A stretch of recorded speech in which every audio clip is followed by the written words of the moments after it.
Welcome everybody to the NECC. Boy, it is week 2 of season 1. My name is Grant CFO, and joining me on my one of these sides, I think it's that one, it is none other than Lychee, my man. How are you doing tonight? I'm doing well. I'm doing well. It has been a while since I've done this casting shindig. I'm dusting off the cobwebs, and we got the collared shirt out today to kind of mark the occasion. So I am super excited. The NECC is always a blast of a place to play. I cannot wait for some fantastic Rocket League. Same thing here. And I mean, the occasion is right because not only do you have the collared shirt on, but I've just noticed you and I are both matching with the maroon color. So I'm I love it. digging it. You even got like a little bit of that red accent up here. It's a little chilly up here, so I put on a t-shirt under here. It's also maroon, but that's besides the point. We've got a game in front of us now between Center College and Southwestern Michigan. It's already heating up, and we've already got an early goal from Loaf Pedal. Didn't take too long. A little bit of confusion in front of the goal here. Purity Empire probably should have gotten up a little bit faster, but Low Pedal takes perfect advantage of that delay. Early lead for Center. It is going to be an early lead, and we talk about Center College, who swept their opponents last week, Concordia University, Nebraska. They go up 1-0 already in the new season. This is a huge start. You're playing for that perfection, because once you win one game, you're saying, well, why can't we just win the rest of them? You have to have that confidence coming in here, and they're trying to keep their record straight as another shot comes out that was quickly turned away at the goal line. Ball stuck in the corner here. Low Pedal, the early goal scorer, kind of leaving it there, waiting, delaying just a little bit, giving his teammates plenty of time just to kind of turn around, pick up some boost, get recentered. Not the best of clearances. Captain bangs this one home to make it 2-0. I think we've seen a couple of mishaps on the defense already from SMC. That big whiff, that's going to do just a bunch of things to turn around right now. Captain coming in real hot with that one off the bat. It's now 2-0 for Center College. SMC needing to fire on all cylinders to get back into this. This is not the way they wanted to start out this series. French Fry Purity and Short B representing SMC. We were so busy talking about scoring, Grant, that we didn't even talk about the lineups. That is SMC's lineup, and Center tonight is going to be represented by Loaf Pedal, Panzer, and the CCRL captain. What a stoic name. I'm loving it. French Fry into the corner, gets dunked. Ball still in Center's half. Low Pedal sending it out across, back the other way. Short B. Pockets picked. Panzer is up, drops it down. Ooh. So much confidence, so high up in the air. That's 3. It's down from the heavens for this one. It's a beautiful pass to themselves off the corner, and they're just up to it so much quicker than even giving time for Southwestern Michigan. It's just not in their book. So the more pressure we see here from the offense, we're going to see more goals from Center College. Captain missing this one. Oh, not missing the demo, though. Brutal. Panzer and Low Pedal working very dangerously there, facing each other to get that pinch, and that was almost it was a shot on target, but saved away at the last second. Low Pedal now flying through the air, falling through the air, with style, of course, gracefully. French Fry coming off that sidewall. No teammate to pass to, and Center will take advantage. Captain off that back wall. Purity Empire trying to work this one clear. Has a free shot at goal, and at the last second turns in front of it, and the ball gets saved away. Oh, they almost had it. They just needed to keep driving straight. But everybody knows when you're playing Rocket League, you've got that drive to be fancy. So when you get that opportunity, you're going to do that. And sometimes that can come as not so much of a compromise, but more so compromising what you were initially trying to do. And freestyling oftentimes leads to that detriment, but this one's steered off the goal line for now as French Fry taking it down the length of the field, still unable to find anything as they sit down 3 goals to halftime. Panzer trying to get the pass off, hands it over to Low Pedal. The shot is short, but Captain coming in. No! Oh! Friendly fire with the save. I mean, yes, Center are up 3 goals, but a 4th wouldn't hurt their record here as Purity Empire looking to run back, try to recover. Short B couldn't get a confident clearance out. Purity, second time's a charm there, does get a half-decent clearance. This one, man, the back wall of SMC has just been absolutely peppered by their opponents. And Grant, I'm a little bit worried about their longevity for the rest of this series if they can't get something going on offense soon. Oh, I would say so. I'm worried as well. SMC has struggled more so on the defensive side. I mean, you're talking about the backboard clearance, the backboard coverage in general. They're not able to produce much on offense. This is their first attack, a wide open net, but everybody's rushing back too quickly. We need to see SMC pushing a lot quicker for these opportunities, not only for offense with the little time that they do have in that half of the field, but on defense as well. Right now, scrambling on the rotation. It's a free ball up for Center College, put back out to midfield, and Purity can't capitalize to steer it away. Now SMC gets it back, and Center College, they just keep bringing the pressure. You never know when it's going to let up. The thing is, too, every once in a while, SMC have had one or two looks on goal, and it's that final touch that kind of lets them down. It begs the question whether or not these players have really kind of been tested frequently in these high-pressure situations. And honestly, right now, all I'm seeing is a Center College team that is dealing with this pressure beautifully. They know how to they know how to soak up offensive pressure from a team, and they know how to take advantage of a team that isn't able to put on offensive pressure. They give them a little bit of a taste of their own medicine, keep them pinned back in their own half, and don't give them a single opportunity to be able to break out and put anything on towards goal. These praying colonels certainly know how to get the job done and put on this pressure like we're talking about, Leachy. Last week, that 3-0, they've got to know how to do something to a team. If that's the record, they're going to be pulling. A fourth goal wouldn't have hurt, but SMC barely getting away from this one. 10 seconds winding off now. Another shot on and in from Panzer. Was waiting for that fourth goal. You knew it was coming eventually. They couldn't score it for their own good, but it finally did come through just inside of that right-hand post. 5 seconds before the end of game one. Grant, I dare say game one is done and dusted. SMC very, very much need to go back to the drawing board, because whatever plan they showed up with today ain't it. Oh, it's not it, unfortunately. Center College 4-0 in game one.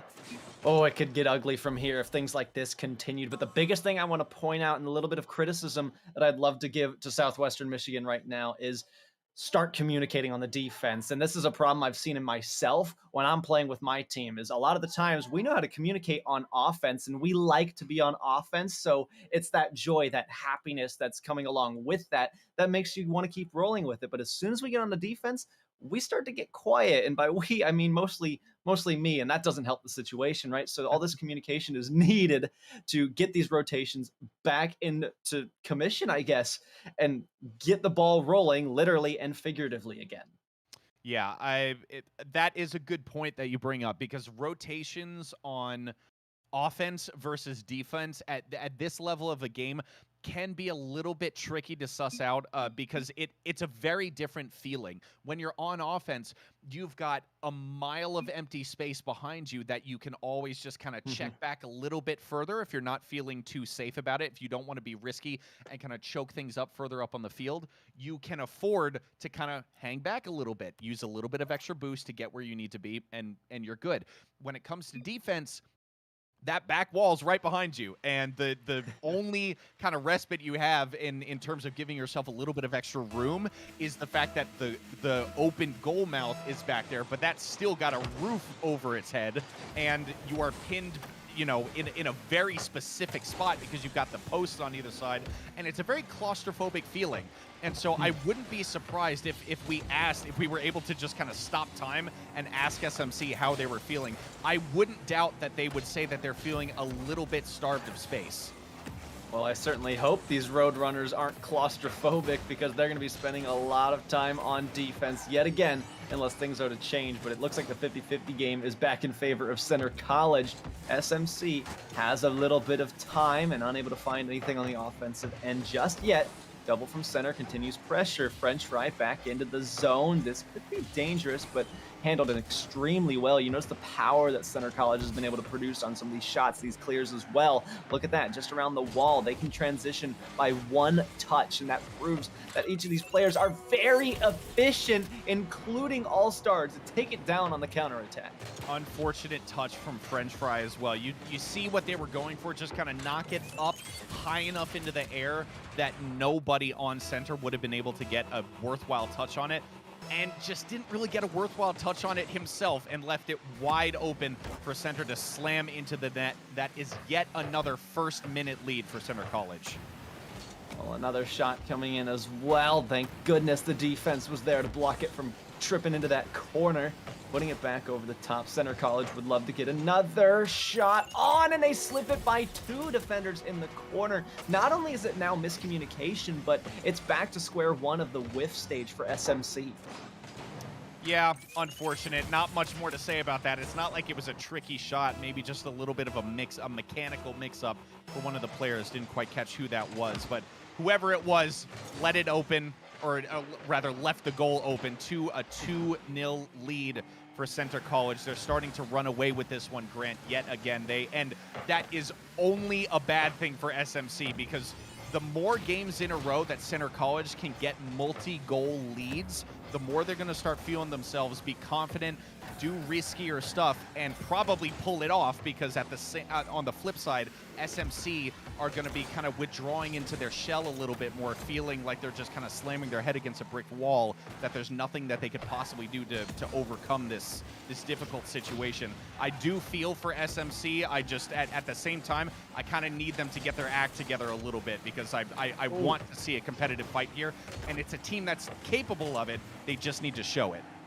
Oh, certainly, they do need to show it. We see a little bit of time to get those 1v1 strategies, but you're right, this is a mindset that could really hurt SMC if they are to retreat back into their shells a little bit. It's going to offer up so much space on the field for Center College to use, and it just turns into free play for them at that point. Obviously, you need some boost to do some work, and it seems like Center is starting to struggle with that.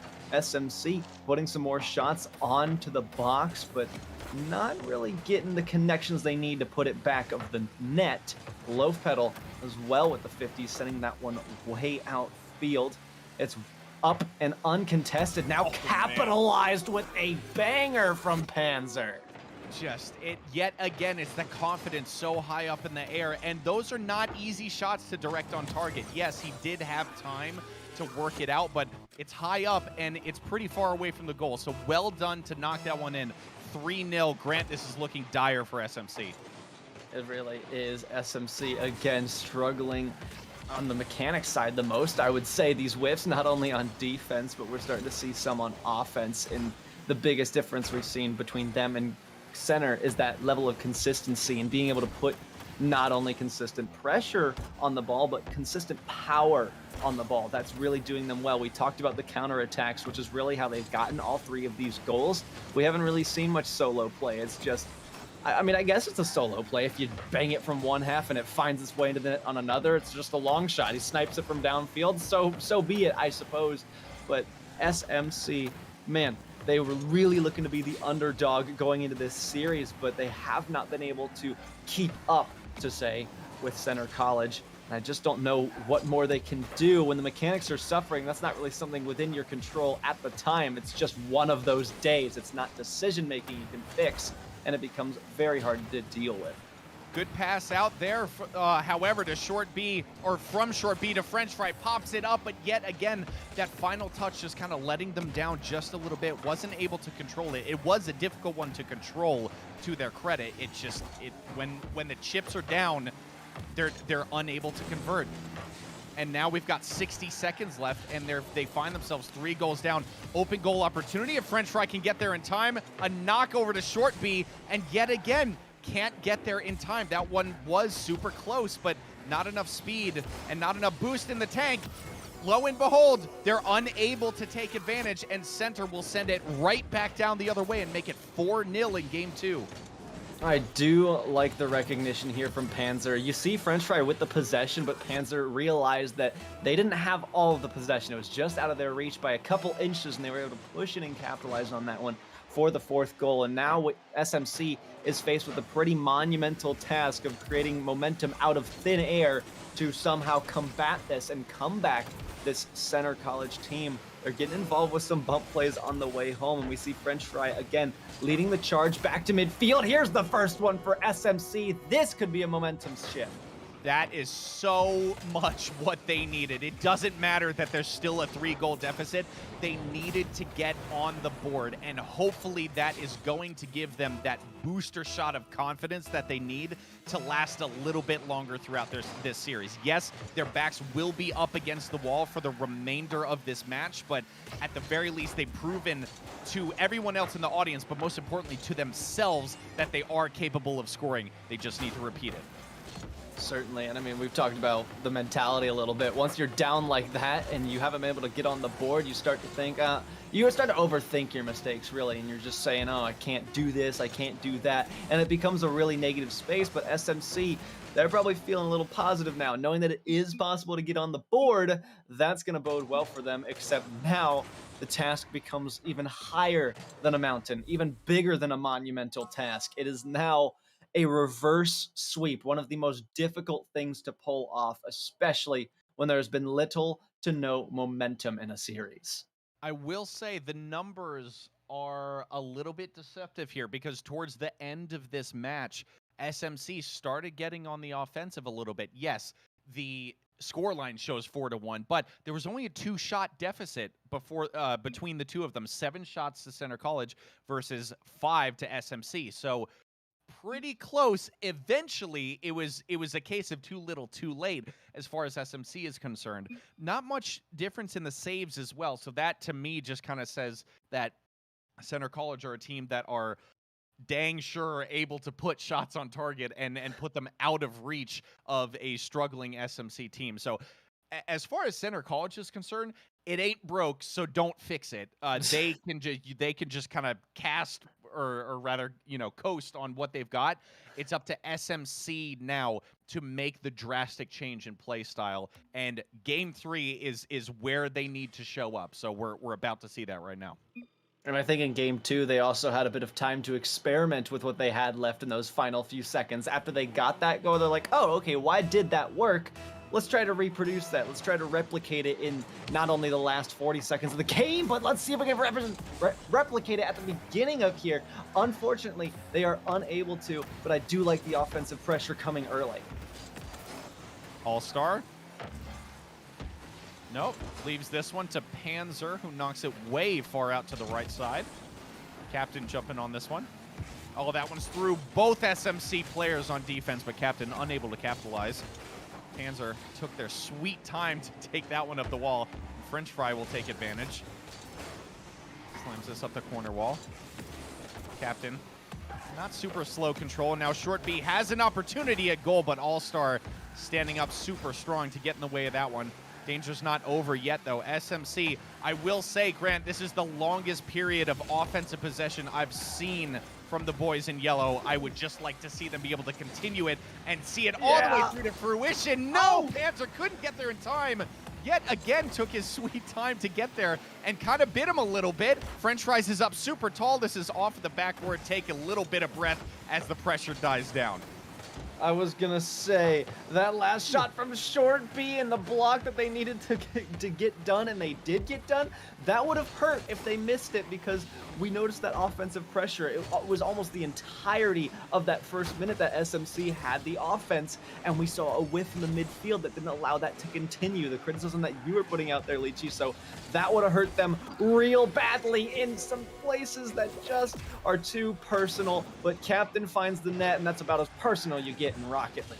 91 seconds. That's the longest intro period to a game that SMC were able to keep Center's shots out of the back of their net, and it finally wrapped up here. I will say, even shot total between the two teams. There's 2 per team, so things are definitely looking a lot healthier for SMC. I really want to see them firing on all cylinders now, trying to pick themselves up, dust themselves off, and get back into this game. There's still plenty of time left, and they're only a goal down. They have done an excellent job keeping it out so far. Panzer couldn't get that clearing touch. French Fry is up towards an open goal. Not quite so open as All-Star proves right there. 3 minutes left, Grant. 1-0 to Center College. I think at this point we could see a tie game, Leachy. If we're not mistaken by what we've seen from SMC, this pressure, this newfound offense, these newfound rotations, they're starting to communicate on defense or at least put somebody forward, and I really like what I'm seeing. We could see this game tied at any moment, but Center missing a crucial opportunity to prevent that situation from happening. Captain trying again, putting it midfield, got beat up by French Fry. There's the midfield presence we're talking about that could have hurt SMC a while ago, but they got out unscathed. They have to be sure to capitalize on this and make sure to hold down that midfield line when they get possession of it. But now it's all fighting the Center College counterattacks yet again. One more shot, blocked to the side. Purity has an opportunity. They didn't want to go up for that. Short B, it tries instead, and it's not quite on yet. It was a good opportunity, but just kind of whiffed it slightly wide, and now Panzer trying to be the bulldog here on offense. All-Star popping it up low, slightly wide. Oh! 2 defenders. Somebody went to the gym this week. That's 2-0. Those are some serious gains there. Not only that, but the hops from All-Star and the force, like we're saying, the strength to push through that entire wall that looked like cinder blocks from SMC just shows you what kind of a player All-Star is and what kind of a team Center College is. They don't care. They bulldoze their way through anything put in their way. And now it's that 2-0 situation that we dreaded, that SMC dreaded, and they've got to overcome it yet again. Minute 45. This is the longest time they'll have to try to correct their past mistakes. Let's just see if they can get it done. Short they field, look get it done. to me. What a rebound. Look at this in the corner, Grant. Just full commit. Captain gets the daylights dunked out of him. Short B just like, all right, thanking their lucky stars. Back within 96 seconds remaining. It's still possible, Grant, but man, I need to see more grit from SMC. That's the way to get it started, though. Or, I mean, not even grit, but some more of that magic we just saw. I see Short B. Yeah. I see you. I see you with the wizard hat. Don't think I'm sleeping on that. They've got that little bit of pixie dust in their back pocket that they are looking to pull out yet again. That only took 20 seconds, maybe even less, to get that first goal. Like I said, this minute 45 is the longest time they're going to have. That's going to do some great things for them. They're able to capitalize. Here comes a counterattack. Center College forced to play this one out to their corner, and it is Captain getting taken out of the equation. French Fry with an open shot. One pop, and it's blocked on the goal line. 60 seconds now as the SMC pressure continues to build up once again. It's got to go somewhere, and let's hope that somewhere is the net. I'm loving this consistency, but the second I say that, okay, no, Short B does keep it dangerous. Out now towards the nose of French Fry. Purity Empire sends it out to the right side, but they do still have possession. Purity now picking up the full boost, rotating out. French Fry the only one back here. Plenty of boost to deal with it, though. Keeps it in the corner. For the pinch. Not quite the Cooks here pinch he would have wanted, but made some forward progress nonetheless. That one is towards an open goal, but Captain will step in, get this clearance, turn it into a pass over to Panzer. Captain still dribbling this one, leaves it to French Fries now. Short B chasing this into the corner, up super high. French Fry up high as well. Couldn't direct it on target. 2 players for the shot there. Short B coming in. No, that's French Fries coming in. Purity Empire just kind of hanging out just underneath the ball. 0 boost, gets the bump, but it will not matter. Center College will take this one in a sweep. That was SMC's best performance we had seen this entire series, but it just wasn't quite good enough. Unfortunately, it was not, Leachy, but my goodness, it was certainly a good showing. By the end of that, you got to be feeling good about yourselves and thinking maybe we could have taken them had we had a little bit more time to prepare. Maybe next time these two meet, SMC's got something different up their sleeves, but I think what the big difference maker was Center College playing very fluid traditional rotations. SMC had a lot of communication errors from the beginning of the series to the end. They kind of glued themselves together, but then they kind of broke apart at the very end. We saw some double commits, some whiffs. I mean, the whiffs are a whole nother story, but those double commits were really what provided a lot of the failures that we saw from SMC. But that kind of attitude and that mentality going into that, that's not a failure at all. In fact, that is resilience. Despite anything that's put in their way, SMC, they're a strong team and they wanted to push through to the end of it. And I really thought we saw some of the best of that series in that last game. So that will, numbers-wise, that will unfortunately put SMC Roadrunners even further at the bottom of the table. The good thing, though, Grant, is that this is quite a lengthy season. There's still plenty of time for you to turn things around. And the good thing is you've got 2 matches now as an example of how things went wrong.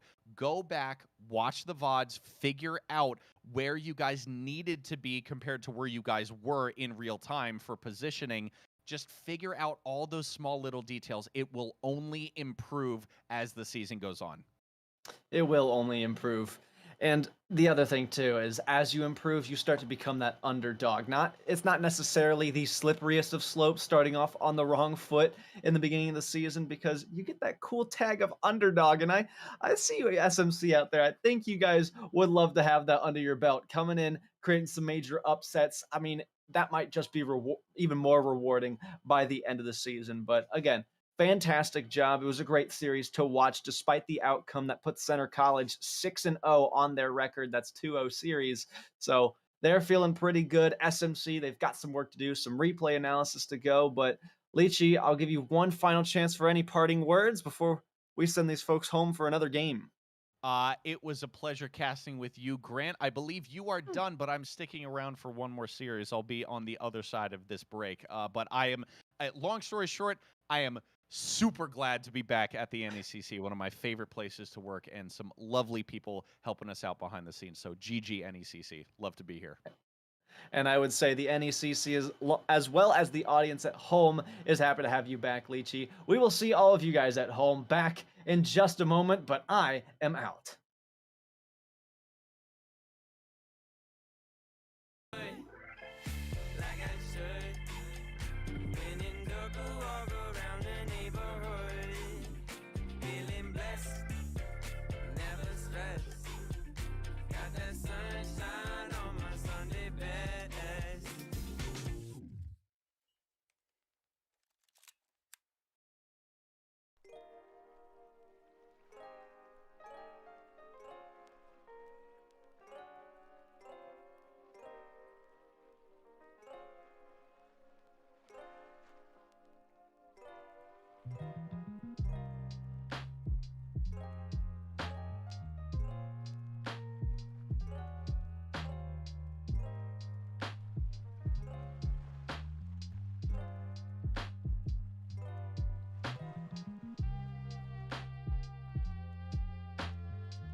All right, ladies and gentlemen, welcome back to the NECC. I am still Leechy, but there is a new, more handsome face joining me alongside right here. It is the one and only Novanta. What's up, dude? It's been a long time since we've been able to cast together. You know, it's been a long time since we're in the same virtual booth at the same time, but this is like playing a game of basketball with LeBron James. Leechy, I am honored to be with you here today with NECC action. Oh boy. We have got, we're still in the same division. It is still, let me bring up my notes here. It is still the Navigators White division. However, two different teams. And despite, or rather, as opposed to the vast difference in terms of the position on the table that we saw in the first match, these two teams are snuggled up right next to each other, Novanta. It is NCC, that is North Central College White, going up against Midway University. Both of these teams rubbing up against each other at the bottom of the table. They both, unfortunately, were swept pretty handily in week one, 3-0. So as far as the storyline goes for both of these teams, not much in it other than both of them are trying to kind of dust themselves up and, pick themselves back up off the ground and get their season underway for real. Yeah, definitely it comes down to a game of heart, especially in the lower divisions. Navigators is our lowest division here in NECC. Doesn't mean for lack of trying. These are teams that are trying their hardest to really work together as a squad. And even though they're both looking at a losing record as it is right now, maybe today will be the way to turn their fortunes around. All right, ladies and gentlemen, let's get this underway. You know the deal. It is a best of 5 between these two teams. The NCCW are going to be in blue, represented by Neo Meteor, not a Rocket League player, and Pablito going up against Midway in yellow, Tireman, D Nazi, and Doinks. Let's get this game underway. Mr. Novanta, 20 seconds in, an attacking opportunity for North Central College, but oh no, won't quite go by the wayside just yet. Pablito, that is a shot on target. The backflip save by Doinks is just enough to keep that one out.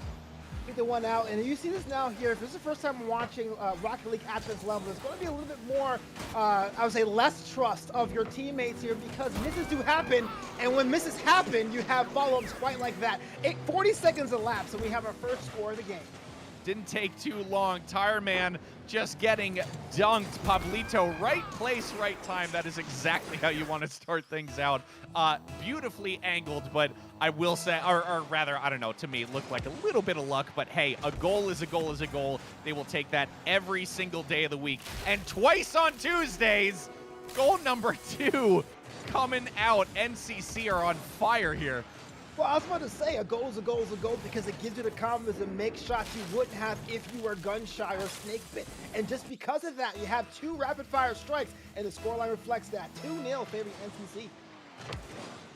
Neo Meteor, favorable kickoff here. Will beat D Nazi as well, keeping the ball dangerous. Pablito kind of pancaking the ball up against that back wall.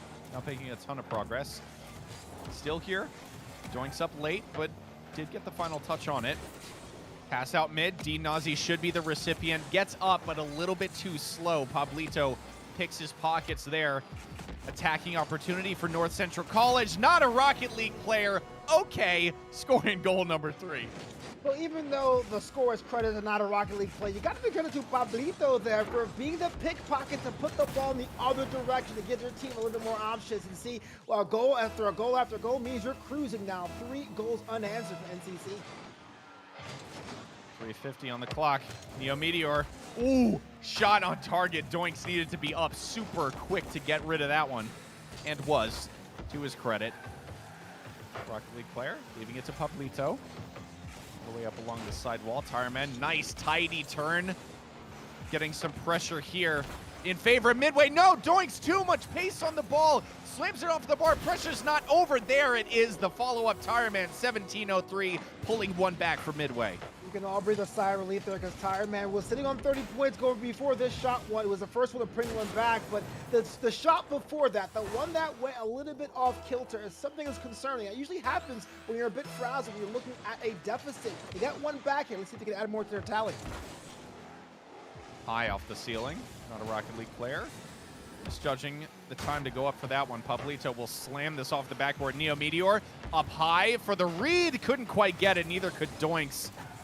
We'll call that an even 50-50 whiff if you will. Neither player gets a good touch on that one ball. Pablito following it into the corner. So will Tire Man. Meteor with the dunk, looking for the demo, doesn't find it. That one's drifting slowly towards an open goal, but Tire Man will clear this one downfield. Pablito with the catch off that corner wall. Tire Man can't get the touch. Rocket League player and Pablito kind of fighting over possession here. Rocket League player will win out. Way open side of the field. And we're just about at the halfway mark, Novanta. It's still a 3-1 game between these two teams. 3-1 game between these two teams, but a frustrating display if you're a part of Midway University. Let's be honest, NCC has more goals to their tally, but their formation's kind of wonky. They've been double committing all over on offense and defense. In other words, they've been pretty beatable. And when a team that's beatable is beating you, you start to ask questions about your own skills. So if you're Midway now, make sure you focus on the task at hand and put those balls past the net if you get yourself back in the game.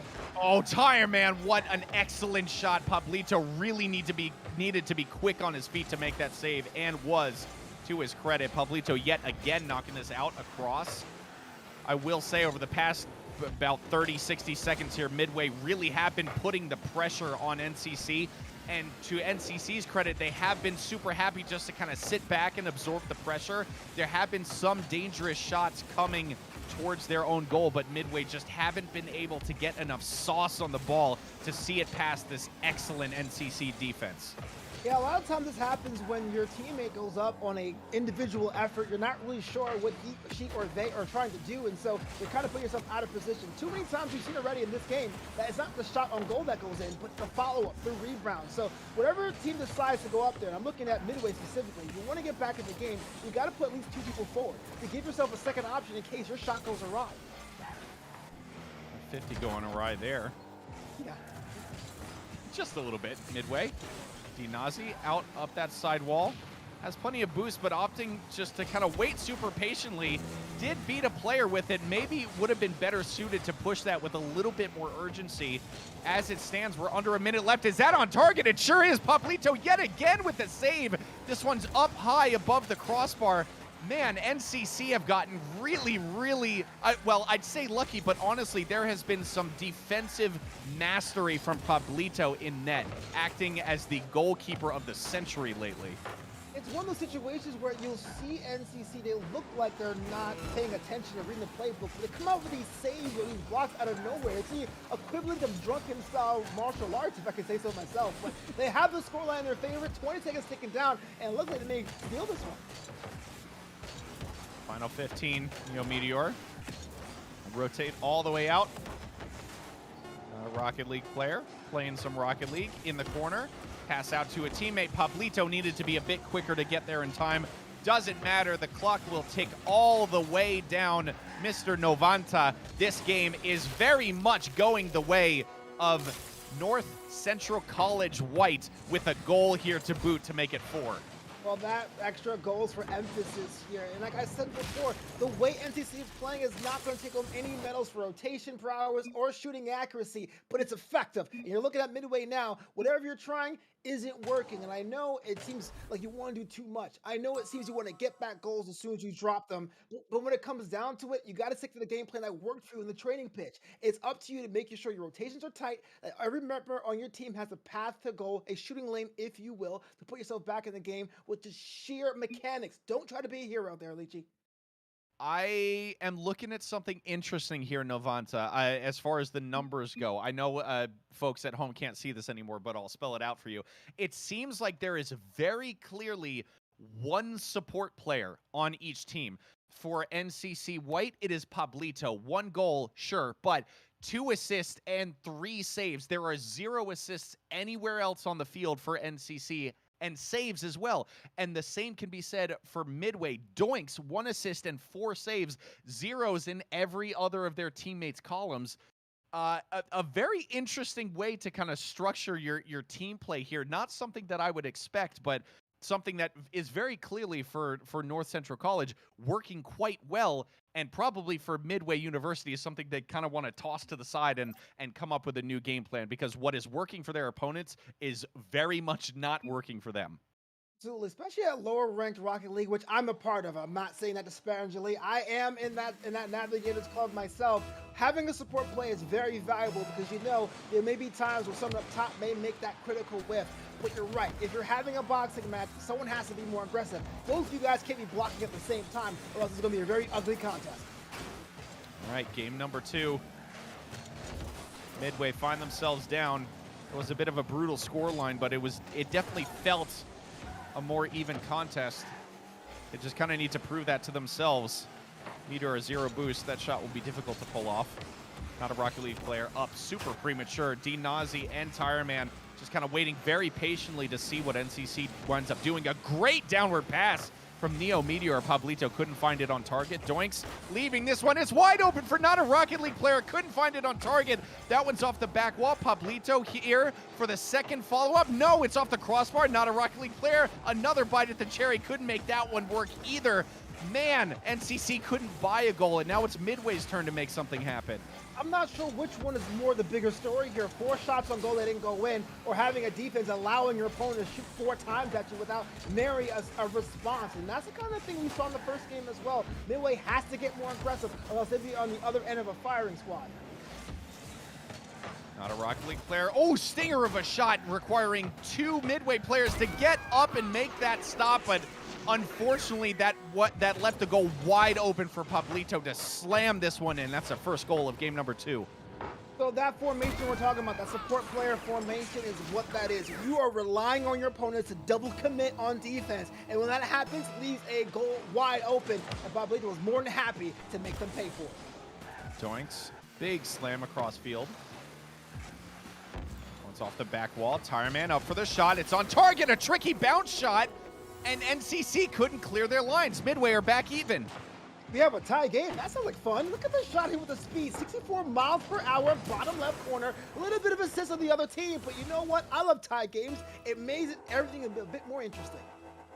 3:33 on the clock. 1-1 says the scoreboard. 50-50 kickoff there. No team really getting the advantage. Knocked into NCC's half. Tireman's up, misses this one. D-Nazi coming in for a shot, but enough defenders get in the way to kill that opportunity. Tireman, super quick. What a rotation in midair. That's the second goal in a row for Midway. So it's not just a shot what I write home about, but it is the patience to see it and take your time seeing both of your defenders coming at you from different directions, and that one half turn was the difference, and now we have a lead for Midway. Let's see if they can maintain it. Not saying it'll be hard, but it probably will be. Given the quality of NCC that we've seen so far, but they've held on, or rather they've been able to make it work for the first 2 minutes of this game. So 3 minutes to go. Nice early pop. D-Nazi waiting underneath the ball. Doink should be there to clean it up. To the corner for Midway. Tireman with that rotation. D-Nazi cutting him off a little bit. We definitely want to cut down on those rotational mistakes. While they're busy making them, NCC is busy scoring them. What a shot from Neo. Well, it's the good book once said, let the meek inherit the earth, but you know what, to the victor goes the spoils. The more aggressive team is the one with the more creative goals, and that one has been NCC. Look, both teams are on the pitch. The one that's more aggressive, I don't mean bumps, I don't mean demos, I mean that as well. But I mean the ones that have more individual efforts, using passing plays, the walls to their advantage, are the ones that are making things happen out of thin air. Decent pass from Doinks, but Tireman was way too far away to make anything of it. Oh, D-Nazi caught on the back wall. That's fine. Got Tireman cleaning up. For this one to come down. Not a Rocket League player misjudging this one. Pablito now is called upon at that near post and does manage to deliver. D-Nazi is up a little bit too far underneath the ball. Doinks now chasing this one. Slamming it out towards the right side for Midway. Picks up the full boost. Plenty of momentum to work with the flip. Tries to get it past. Tireman coming in, but man, NCC, they like to wait until the very last second to get things clear, but as you know, if a goal is a goal, then a save is definitely a save. It's definitely scary. It's something you don't want to do when you get to playoffs or any kind of late season antics. But the boost management of Midway has been pretty poor, to be honest with you, using so much more boost than needed. So all it takes is wait till your opponent is tired to swat the ball away, and that's what they're waiting for. A little bit of a rope-a-dope action, and that's why the score is tied and not overly 2 or 3 goals Midway's favor right now. 90 seconds left. Nazi chasing this into NCC's half. The best of touches, so Pablito will send it right back down the other side of the pitch. Over one, not over Tireman, the second player. Doink's trying to continue the momentum. Tireman will. Off this side wall, Nazi, pass opportunity, can't find contact, so Doinks will have to retreat just to make sure he's safe on defense. Not a Rocket League player looking for that risky 50. Keep the momentum going. Pablito is up, missing this one. Final 60 seconds, Novanta. We do have this tied game. I wonder who is going to pull ahead here.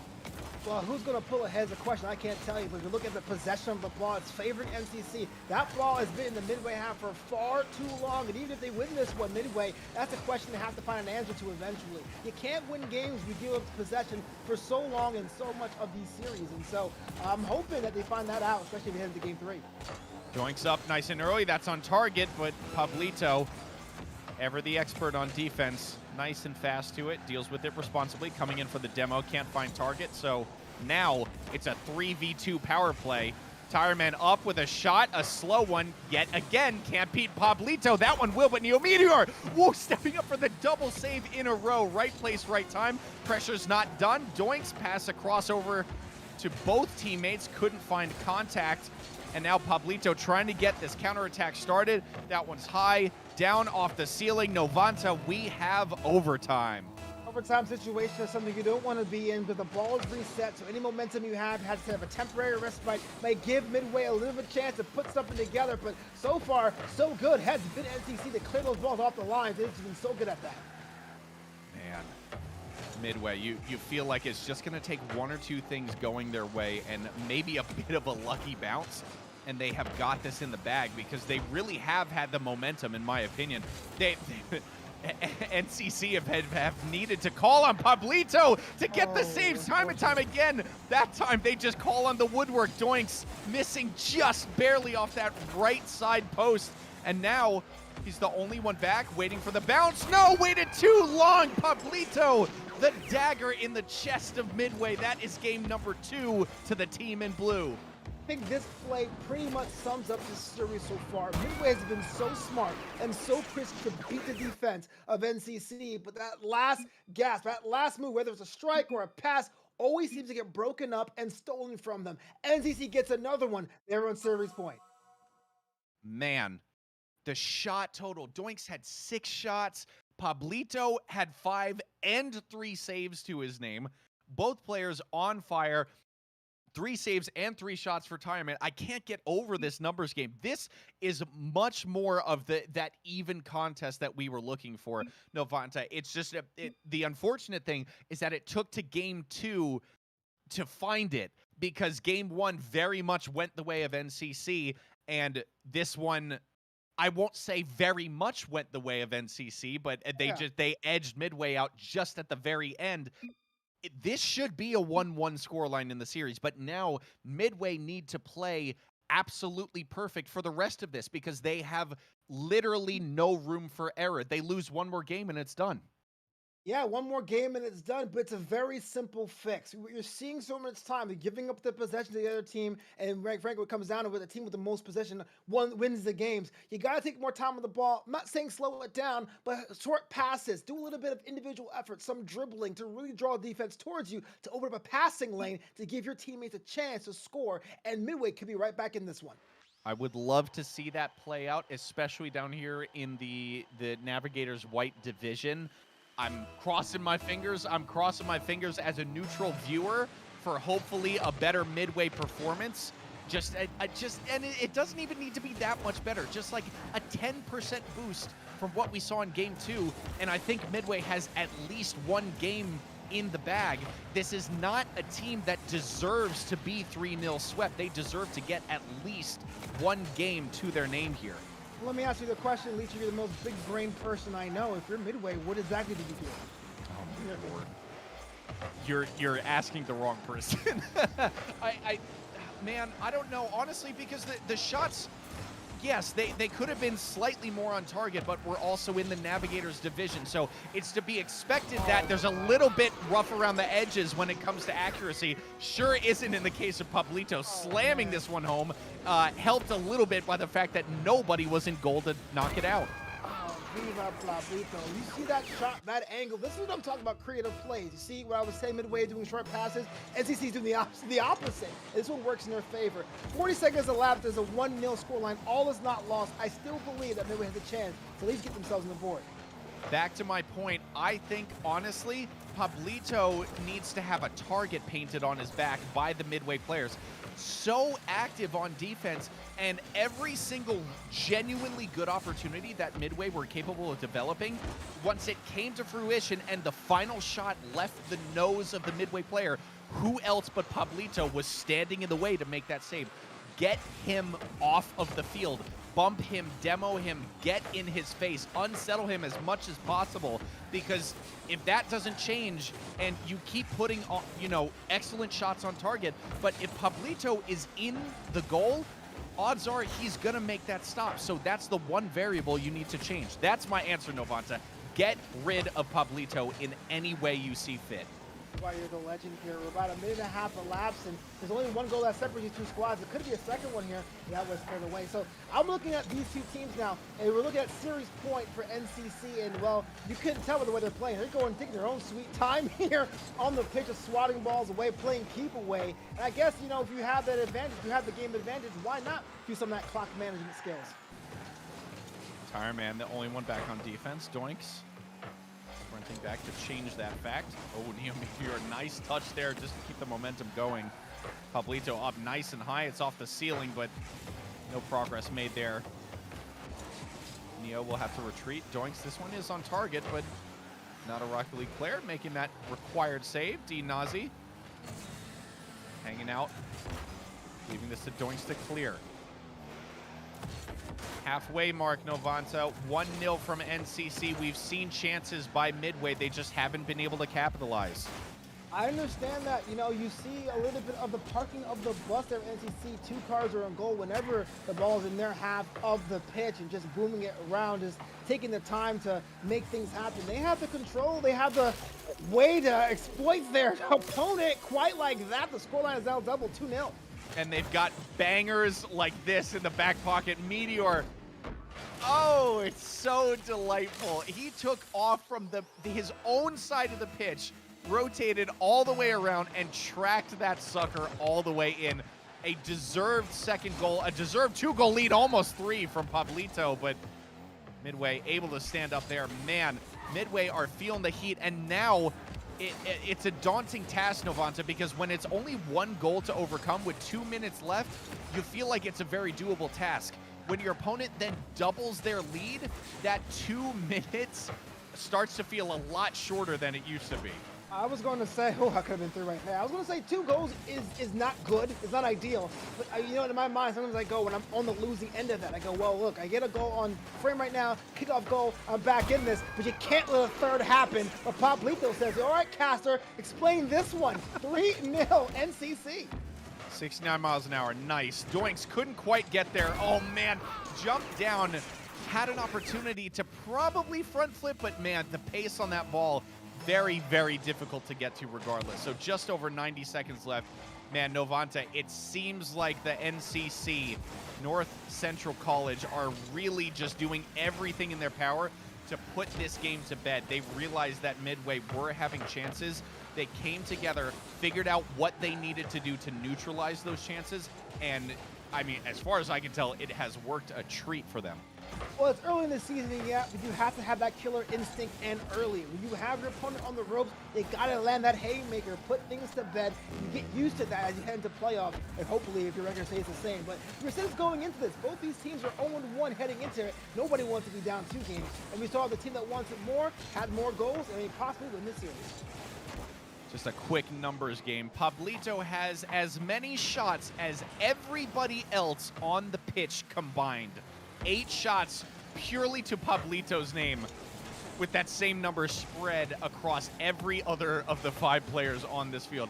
Absolutely ridiculous. Doink sending this wide.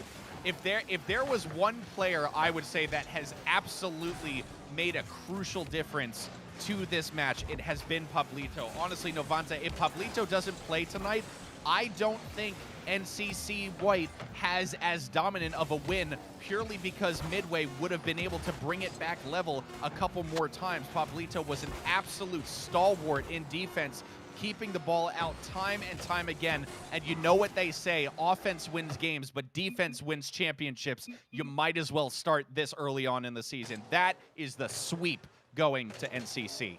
I'm with you. If there's a kind of celebration after this series, Pablito deserves all the milkshakes on both sides of the pitch. Defense, offense, getting those bumps, getting those goals. It's really, I know it's a team game. I'm not saying it was individual effort, but you're right. Pablito was the engine. The engine indeed. What a stats game. What a game. And not a Rocket League player, I will say. Should probably change his name, because that was a fantastic performance throughout from everybody on NCC. Give yourself a little bit more credit, buddy. I promise. Things will look up over time. Midway, unfortunately, things get a little bit worse for them as the season goes on. That's I'm going to look at the table yet again. I do believe they are now nestled up against SMC, who we just saw the match prior. They are now both 0-6. NCC get to improve their record a little bit. They're 1-1, so they are, yes, it is very early days, but they're now up higher in playoff qualification. You want to be mixing it with those teams as frequently as possible, because you get to figure out what their play styles are, and hopefully a little bit of how they play rubs off on you, and you get an idea of how to counter their play styles. The longer you spend higher up the table, the better. Yeah, when it comes to Midway, I'm not too concerned. Like you said, it's early yet in this season, but it really is about chemistry. They had all the tools. Many times they had NCC on the ropes, especially on the run of play. It just didn't work out for them today. So all it takes is a couple of reviews, some training sessions. I can guarantee you this might be one of the most improved squads as the season rolls on. All right, ladies and gentlemen, that does it for us. On behalf of Novanta, I have been Leechy. Thank you very much for joining us. The Rocket League action does not stop. If my sheets are correct, we have 5 more matches to go. We are in for a long, exciting evening, so please don't go anywhere. You've got 2 brand new casters on the other side of this break ready to scream into their microphones and bring you some more carball action.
We welcome you back to the NECC Network for this broadcast of the NECC Rocket League Fall 2021 season alongside Hail Monkey Man. My name is Bear Light. We're off to a banging start here on this beautiful Tuesday. And another matchup coming at you, Hail Monkey Man. We have Northern Kentucky facing off with the University of Mount Union here in the Champions White Division. How are you doing tonight, sir?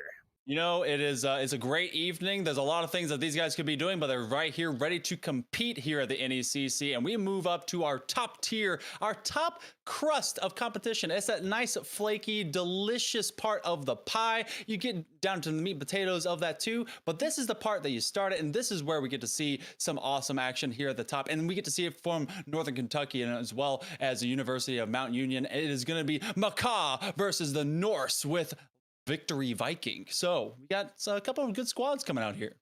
It's really interesting when we talk about collegiate Rocket League and really collegiate esports in general, that even though the talent continues to build and build, especially here at the NECC network, we also talk about the players getting younger and younger. Not a single senior featured in this matchup. That's crazy to me. We have a sophomore for Northern Kentucky University in JF Machine Kills in Gradster.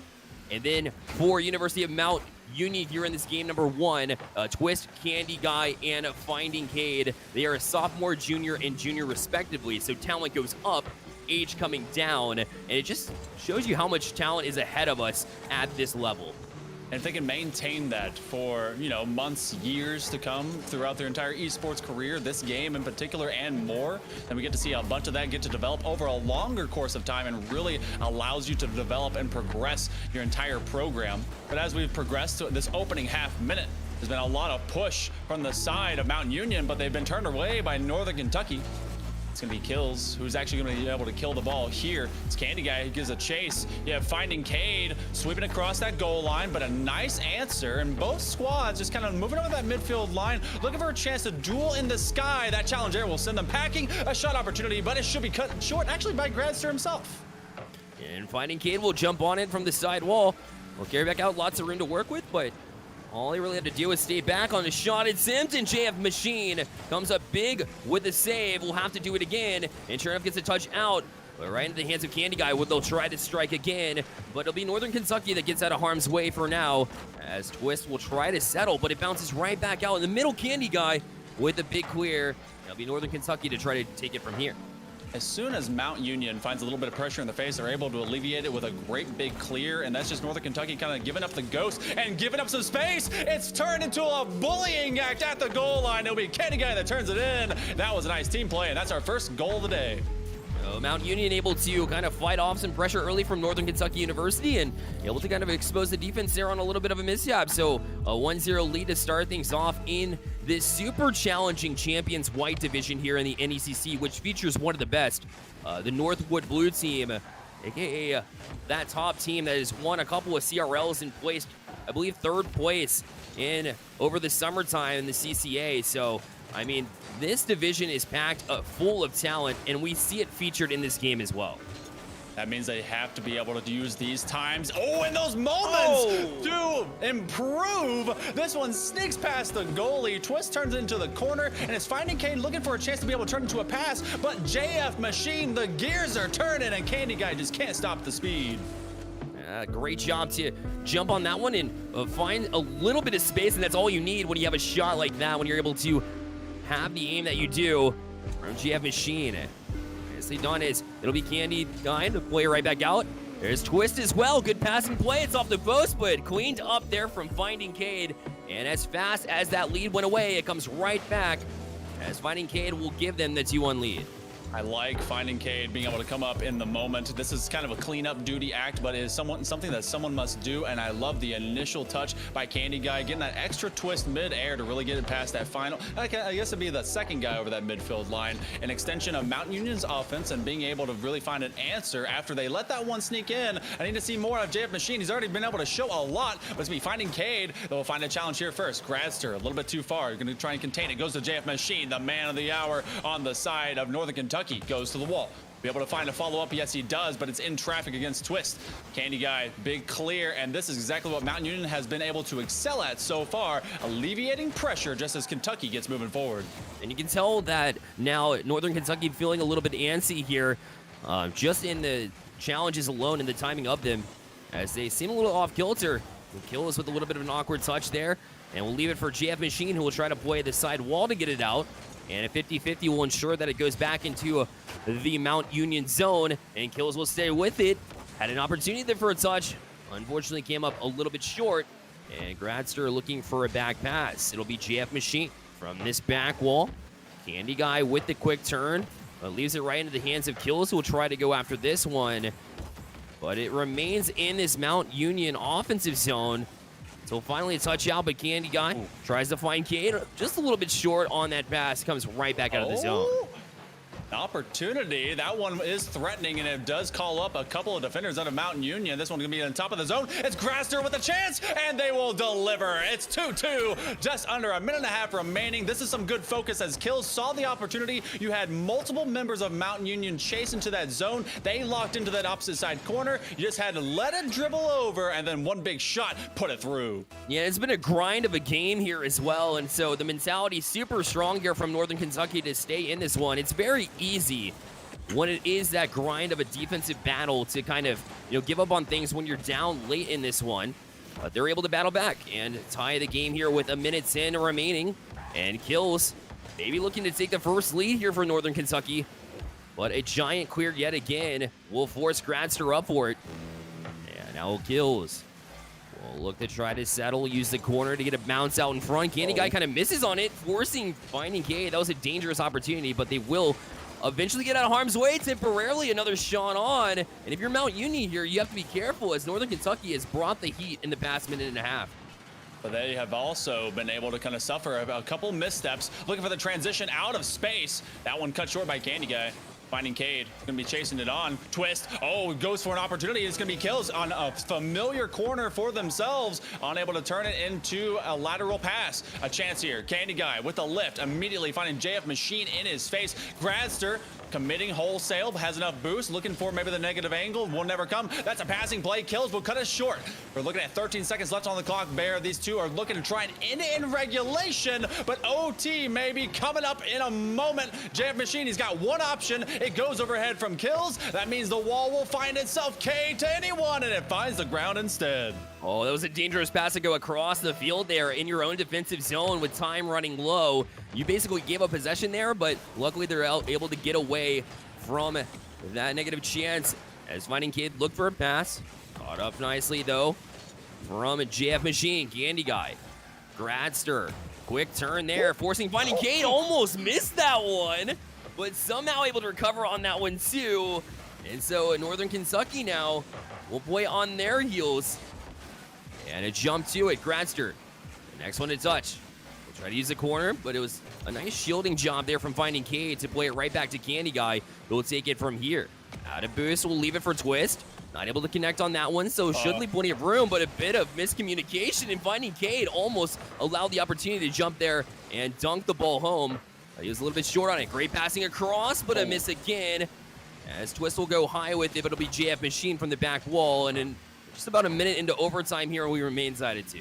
Yeah, Mountain Union have had the lion's share of opportunities here in OT, and they need to be able to kind of find those in space, one of which you had all of the Northern Kentucky players playing house on top of each other on that goal line, and another that just should have been turned into a shot. Kills in a one-on-one, and Finding Kate able to stop it short. JF Machine, though, he's going to get an assisted pinch, and that one's going to fly its way in. The Norse are able to score. And this is the first lead they had all game long, and it was in overtime, right, when you need to strike. And Northern Kentucky will take the 1-0 lead here in this series, as they didn't start off very strong, but you can see the adjustments being made on both sides of the pitch. Northern Kentucky able to get the best of that one off of 50-50 there, and you can tell that each of them have really found their role here, Hill Monkey Man, for Northern Kentucky. You have the goal scorer in JF Machine, who has been that reliable source on shots, and Kills obviously steps up into the assist role, 3 of them in this one. So Northern Kentucky feeling it towards the end of that game Mount Union's got to come out the way that they did at the beginning of the game in order to kind of steal back that momentum from Northern Kentucky.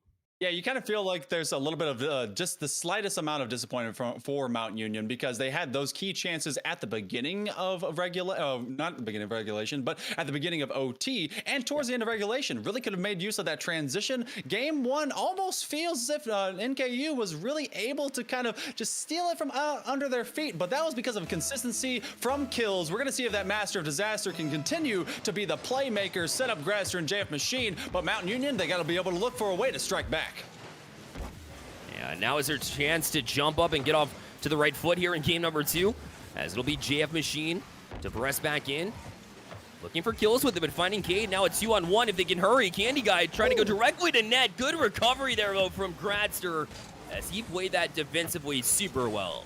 That was wonderful. That's exactly what you kind of aim to do, and you can do in practice and a little bit more concertedly with some space. JF Machine, he's facing his own net. This is going to be awkward, and it's just too hard to find. Finding Cade. Well, he'll find our first goal in game 2. Kill is just 50'd nicely by Candy Guy. Great recognition. The bouncer kind of confused JF Machine, but you can't really blame him at that point because he had to cover both sides of the net. Both halves, right? He was maybe guessing that it was going to go far side, just like you would see in a penalty kick. And unfortunately guessed incorrectly on that one, so Mount Union will enjoy another lead. A good read here as that one waterfalls straight down, and Twist able to make it 2-0. Do the twist again, just like you did last summer. He's able to twist his way between two defenders and right under Grasser themselves. Now, this is 2 up in a hurry. You were able to see this one slip right out under your feet from an OT that maybe should have been done inside the first minute of play. This is a wonderful way to answer. Oh, and kills, just can't find a kill on that back line for Candy Guy, but instead, Mountain Union cruising on forward. This opening minute has really belonged to them, Bear. It really has, and they jump back out, and that's a good way to respond, especially when you lead all of game 1, and then you come into, unfortunately, you surrender it in overtime, so they needed to come out and make a statement. That's exactly what they have been doing. But again, that being said, you look at it on the other side of the coin, and you talk about Northern Kentucky and the way that they were down the entire game, and were able to come back. We'll see if they can kind of conjure up that same magic they had in that game number 1. That's a free opportunity. Nobody to jump on it, and it's back down to Kills, who gets a shot in, and he will bring it back within 1 with 3:35 remaining. You know, I was just about to start talking about Kills and how they were kind of the creator of that pressure from the perimeter. Well, look at them being able to follow up a touch of 50 and a win to be able to get this lead turned into half play. Mount Union, they got that pressure. They have to be able to keep NKU at bay, but they can do so with this nice offense of their own. They've been able to really kind of take an accelerating step forward from these kickoffs. That's something that Kentucky really has to be able to find an answer for, especially when they leave so much open space to twist. Ooh, Grasser is going to cut that one short. Oh, smart play from Gradster. Otherwise, it was over. Had plenty of time to work with. It was going to come down for a ground pitch, you could tell, but they were able to jump on it. So good recognition there from Gradster, and his anticipation has been super tight, both defensively and offensively as well, trying to set up that last play that we saw about 30 seconds ago. Now a chip shot, and Gradster again with the anticipation. That time it's a pre-jump save as the form of that one. And it looks like that same Northern Kentucky team who it doesn't seem to faze them when they're playing from behind. You know, if you get Gradster out there making these reads, that's just big brain play. He's a neuroscience major, so he's got to be able to have some level of recognition to that end. And in fact, you have this pitch already seen if they can round around the corner. It's going to be a high arch, and again, a familiar corner for Mount Union. They've been attacked more so in this space from this game 2 onward. Gradster, let's see what this turns one into, because he's trying to get a big back pass. Goes over to Kills. They bait up a little bit of that offensive pressure. Twist again has been consistent in this onslaught. We have all of 2 shots. Candy Guy, that one's gonna be so sweet. And that all starts from that demo in the net. So Gradster, well, a little bit of a rare mistake there, but Twist, knowing that it's a 2-1 situation, great job to jump out. The right play was to go for a demo instead of looking for a pass, because that's a wide open net if you do. And Mount Union will enjoy a 3-1 lead. This is the biggest lead they've had in the series. If you're just joining us, it is a 1-0 lead for Northern Kentucky, but Mount Union had the lead for a majority of game number 1 before surrendering that one. So Mount Union looking for an answer here in the series. And we'll just have to hold off for another minute 55 here in order to do so. But the way the goals have been coming in bunches, they're going to need one more, I would at least think, in order to hold on to that lead. Mount Union, they've really been able to pour it on. They have quadrupled the current offensive output from Northern Kentucky. Really kind of kept them at bay, and anything has been a short-lived venture and field trip onto their half. This perimeter play had turned into a lot of good points, but had been led ultimately by kills in game number 1. That one has not been in great development. A knock aside. That one, Gradster again, becoming a defensive savant. They have to turn this into a transition that will become a scoring opportunity for them, though, or else this will not be enough time for them to really progress, especially with Mount Union marching downfield. And here they come again. A great pass across, but a bump from Kills. The freshman who tried to open some space up, but couldn't do much more with it, so Gradster will step up from there. Gets a couple of touches. We'll try to use corner, and a miss there from Twist. A shot, but Candy Guy able to react. Kills up again. Met by Twist with a great defensive play. Some late term theatrics, and I'm liking what Kills is just hunting down. Haven't been able to turn it into anything on the scoreboard as of yet. Gradster's going to run out of boost. The adjustment will not be there, and they send the house. Well, that one's going to turn into a louse for them. Twist will turn it into the other direction. It is now a 3-goal separation, and Mount Union can nearly breathe a sigh of relief as they're looking to be able to tie this series up 1-1. Yeah, but I like that out of Northern Kentucky, the recognition that you need a goal sooner rather than later, so you want to press up. I mean, that's just a sign of a well-coached team. Unfortunately, when you leave those spots and leave those marks and you have a team like Mount Union who has the skill they do, well, they're going to do exactly this, right? Put in another one. 5-1 now here in game number 2, so it's certainly at this point we can say that we have an even series. And, I mean, Hill Monkey Man, I don't think anybody's shocked here, as even as these games have been until this last minute or so. Yeah, for these two are either going to steal it from each other, or they're going to put the wallop in that smack that they're trying to lay down onto each other. And this is just the skill set. I love that Mount Union is sending numbers. They're able to use that attack. They're able to use every opportunity to thin out that goal line of Northern Kentucky. And they've turned this one into an offensive forum so that anyone, if you have questions, this is exactly how you pour on an offense. Finding Cade, looking for a touch, cutting down any sort of hope and morale booster for the end of this game number 2. We will find the ultimate tie going into game number 3, and that one is basically an exclamation point.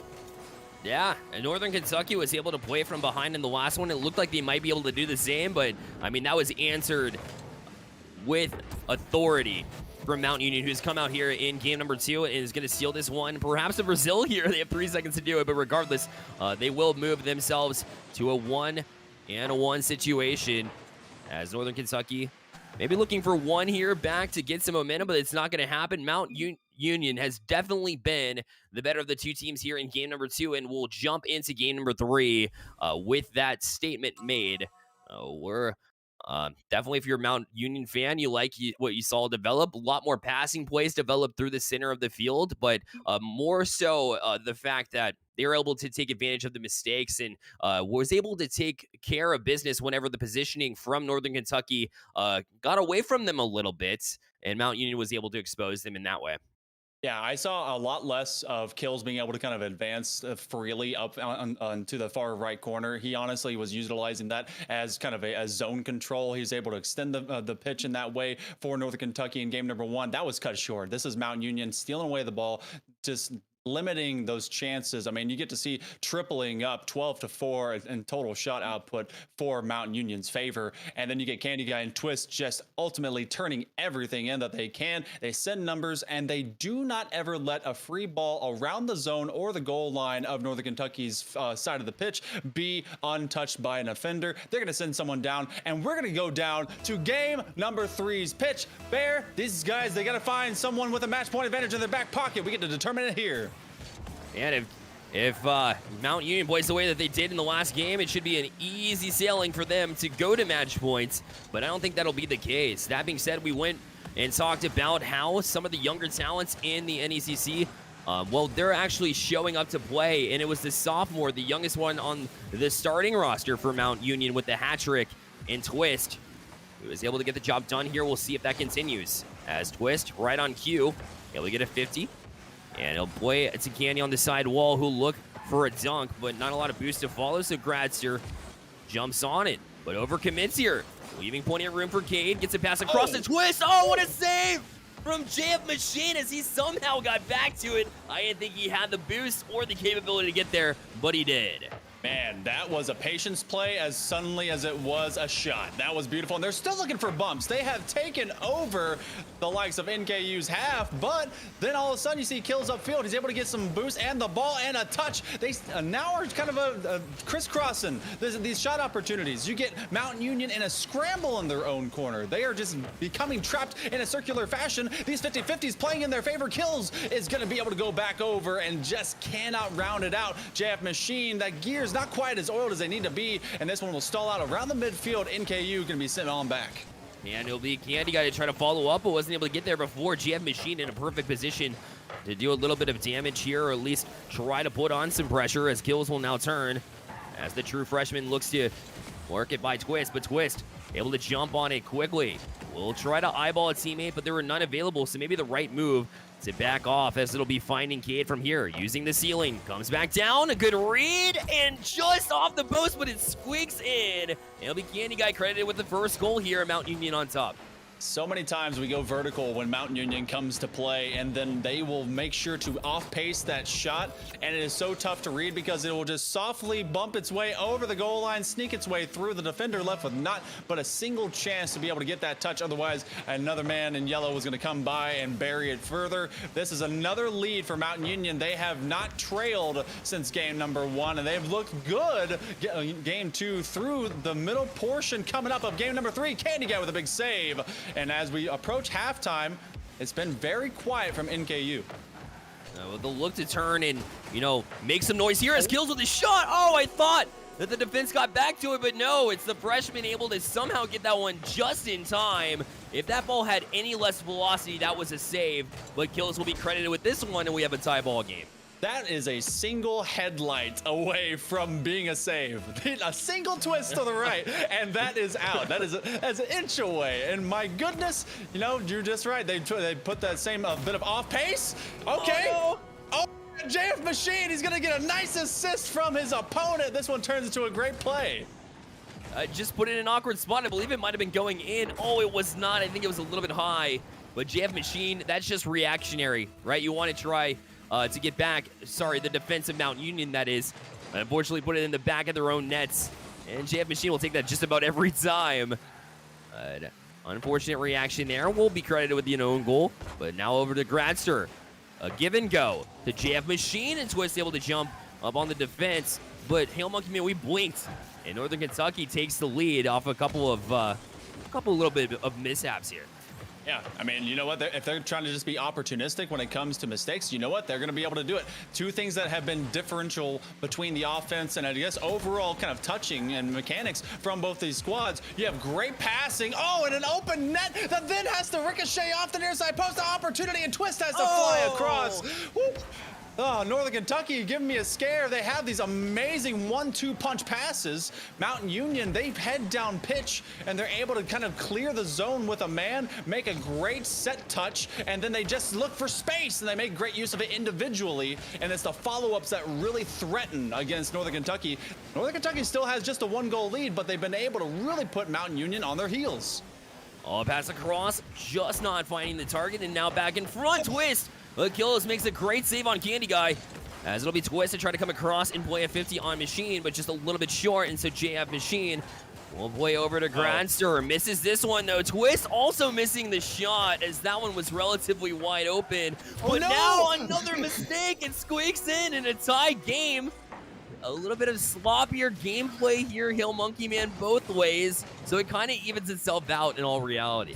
You can see JF Machine immediately have to jump after that one. He's like, all right, I'm going to trap this on my right side fender. Oh, goodness. And boop, it just goes in. And again, we look at this in a blink of an eye. We had something that was Mountain Union ahead. Now it's tied all the way back the other direction. I like this. This is chaos. This is true Rocket League. And we get to see how both these teams will sweat. Now, they have, in this moment, you gotta be able to find your middle space, your peaceful area. You have to be able to retain your focus. The one team that can do that in a hurry will regain and will take the lead. Will it be Mountain Union? They definitely have possession here. and had the first opportunity to do so after the couple of mistakes, but it'll be Northern Kentucky maybe with an opportunity to press out. Candy Guy kind of went sideways with it directly into the opponent's hands of kills, but he gave it directly back as well. And you're right, when the mistakes are plentiful, you have to be careful here. A read and a chance, and what an adjustment there from Candy Guy as he's able to somehow find that angle, and now suddenly with 28 seconds left, it's Mount Union on top. Candy Guy accounting for 50% of the shots coming out of Mount Union here in this game number 3, where there's been an even set from Northern Kentucky. They go down 1 after surrendering an own goal, and then they answer in kind, force a mistake, and able to take a lead here with less than a half minute remaining. Candy Guy again trying to be the sweetest candy on the pitch. They take away an opportunity. JF Machine over to kills. That's a shot chance. Gradster, he's almost bumped. JF Machine with the follow. Candy Guy, they have to maintain this pressure. It's finding Cade, who actually goes back and then comes forward. This will be buried in the corner. They have to go the entire pitch to be able to get this tied up, and now looking for a kill of their own into the grass. It does go. Mountain Union, they're on match point. I was scared when I saw Candy Guy go up for that and get a touch backwards. I know you're trying to play it to an opponent, but Kills looked like you read it all the way and was trying to jump on that one and put it away to tie the game, but Mount Union able to get away with this victory. So that's got to be a little bit more, you got to be a little bit more confident going into this game, knowing that not only do you have match point, right? But on top of that, you came out of the chaos on top.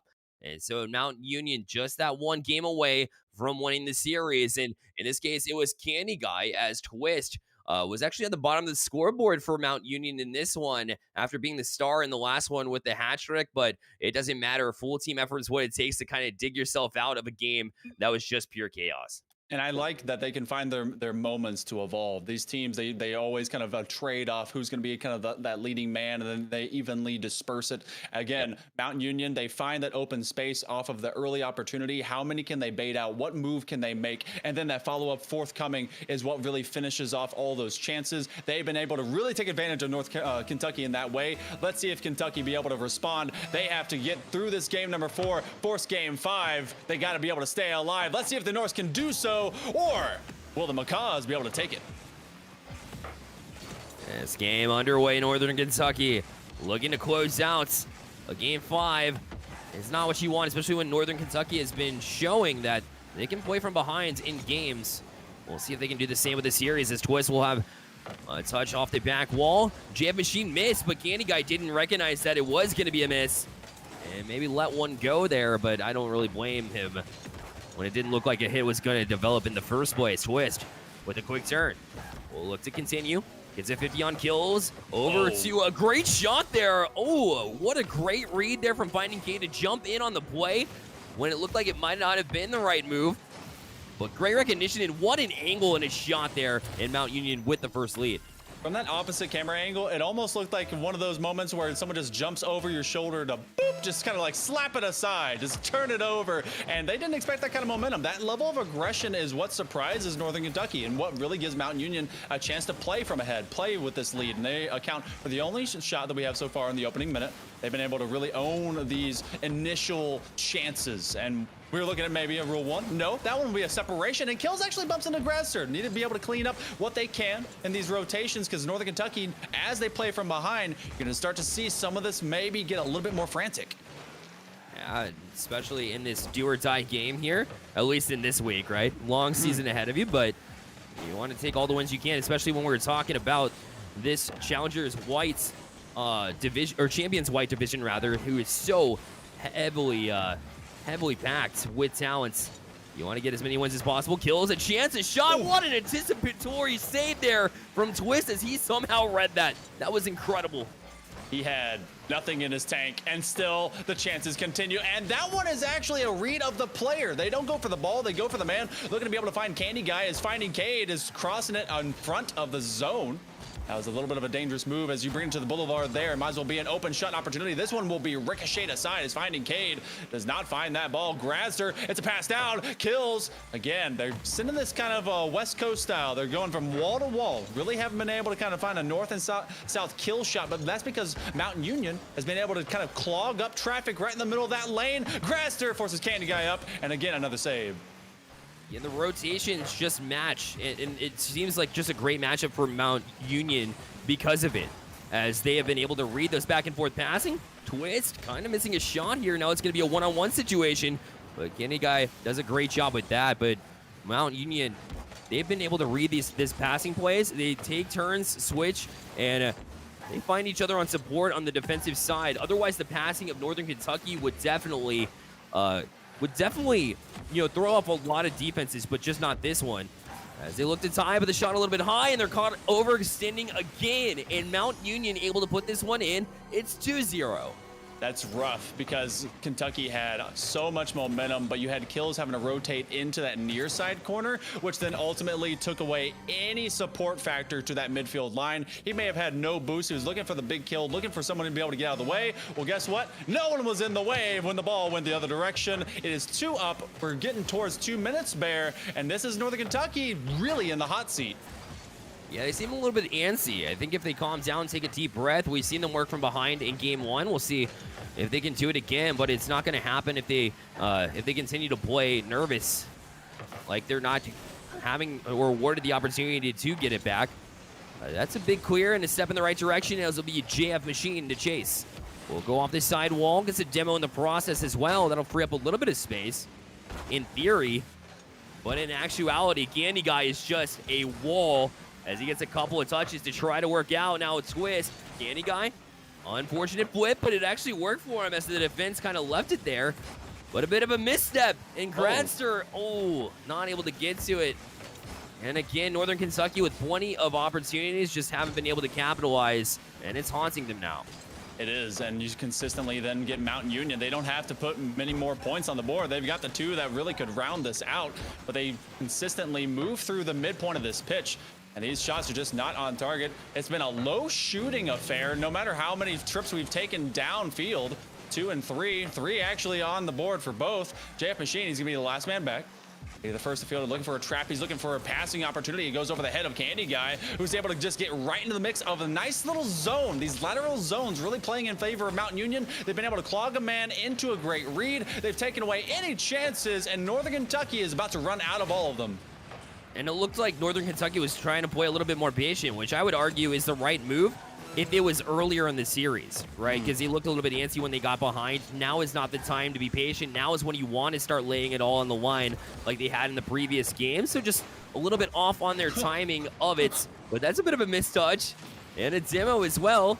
And it's a cross, but Candy Guy gets another touch, and that should just about do it. Mount Union somehow going to sneak this one out. I mean, they did play well, but Northern Kentucky just not able to answer the bell. And it might be a shutout here as Kills with a couple of demos. It won't matter. It is, of course, your boys at Mount Union able to take the win in this one. The Mount Union Mukaz, that is their mascot, and they are flying high and they're flying well. They're doing great stuff.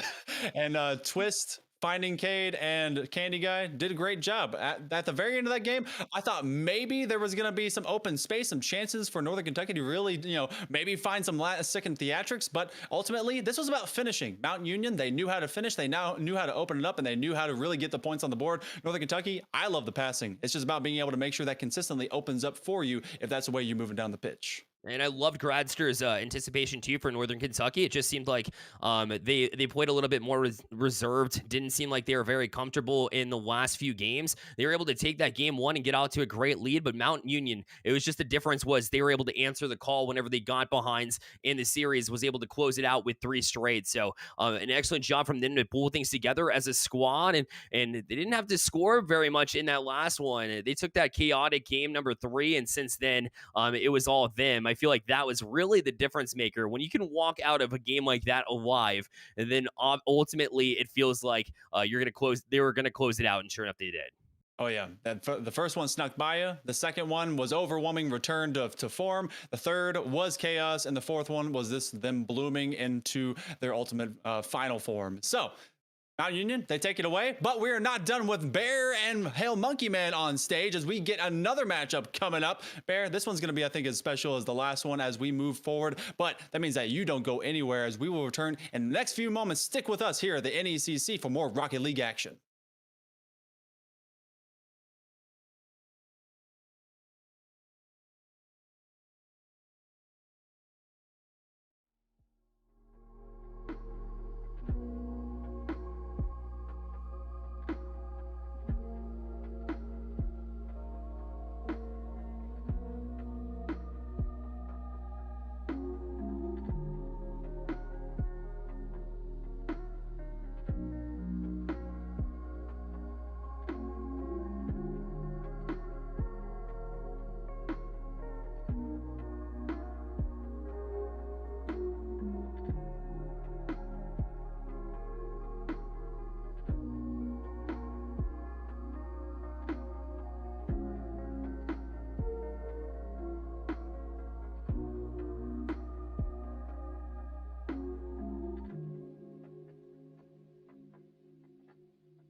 Welcome back to the NECC Network. Alongside Hell Monkey Man, my name is Barrelites, and we head over to the Emergence White Division, where we have a battle between two teams starting out at 0-1, a chance for redemption here, Hell Monkey Man.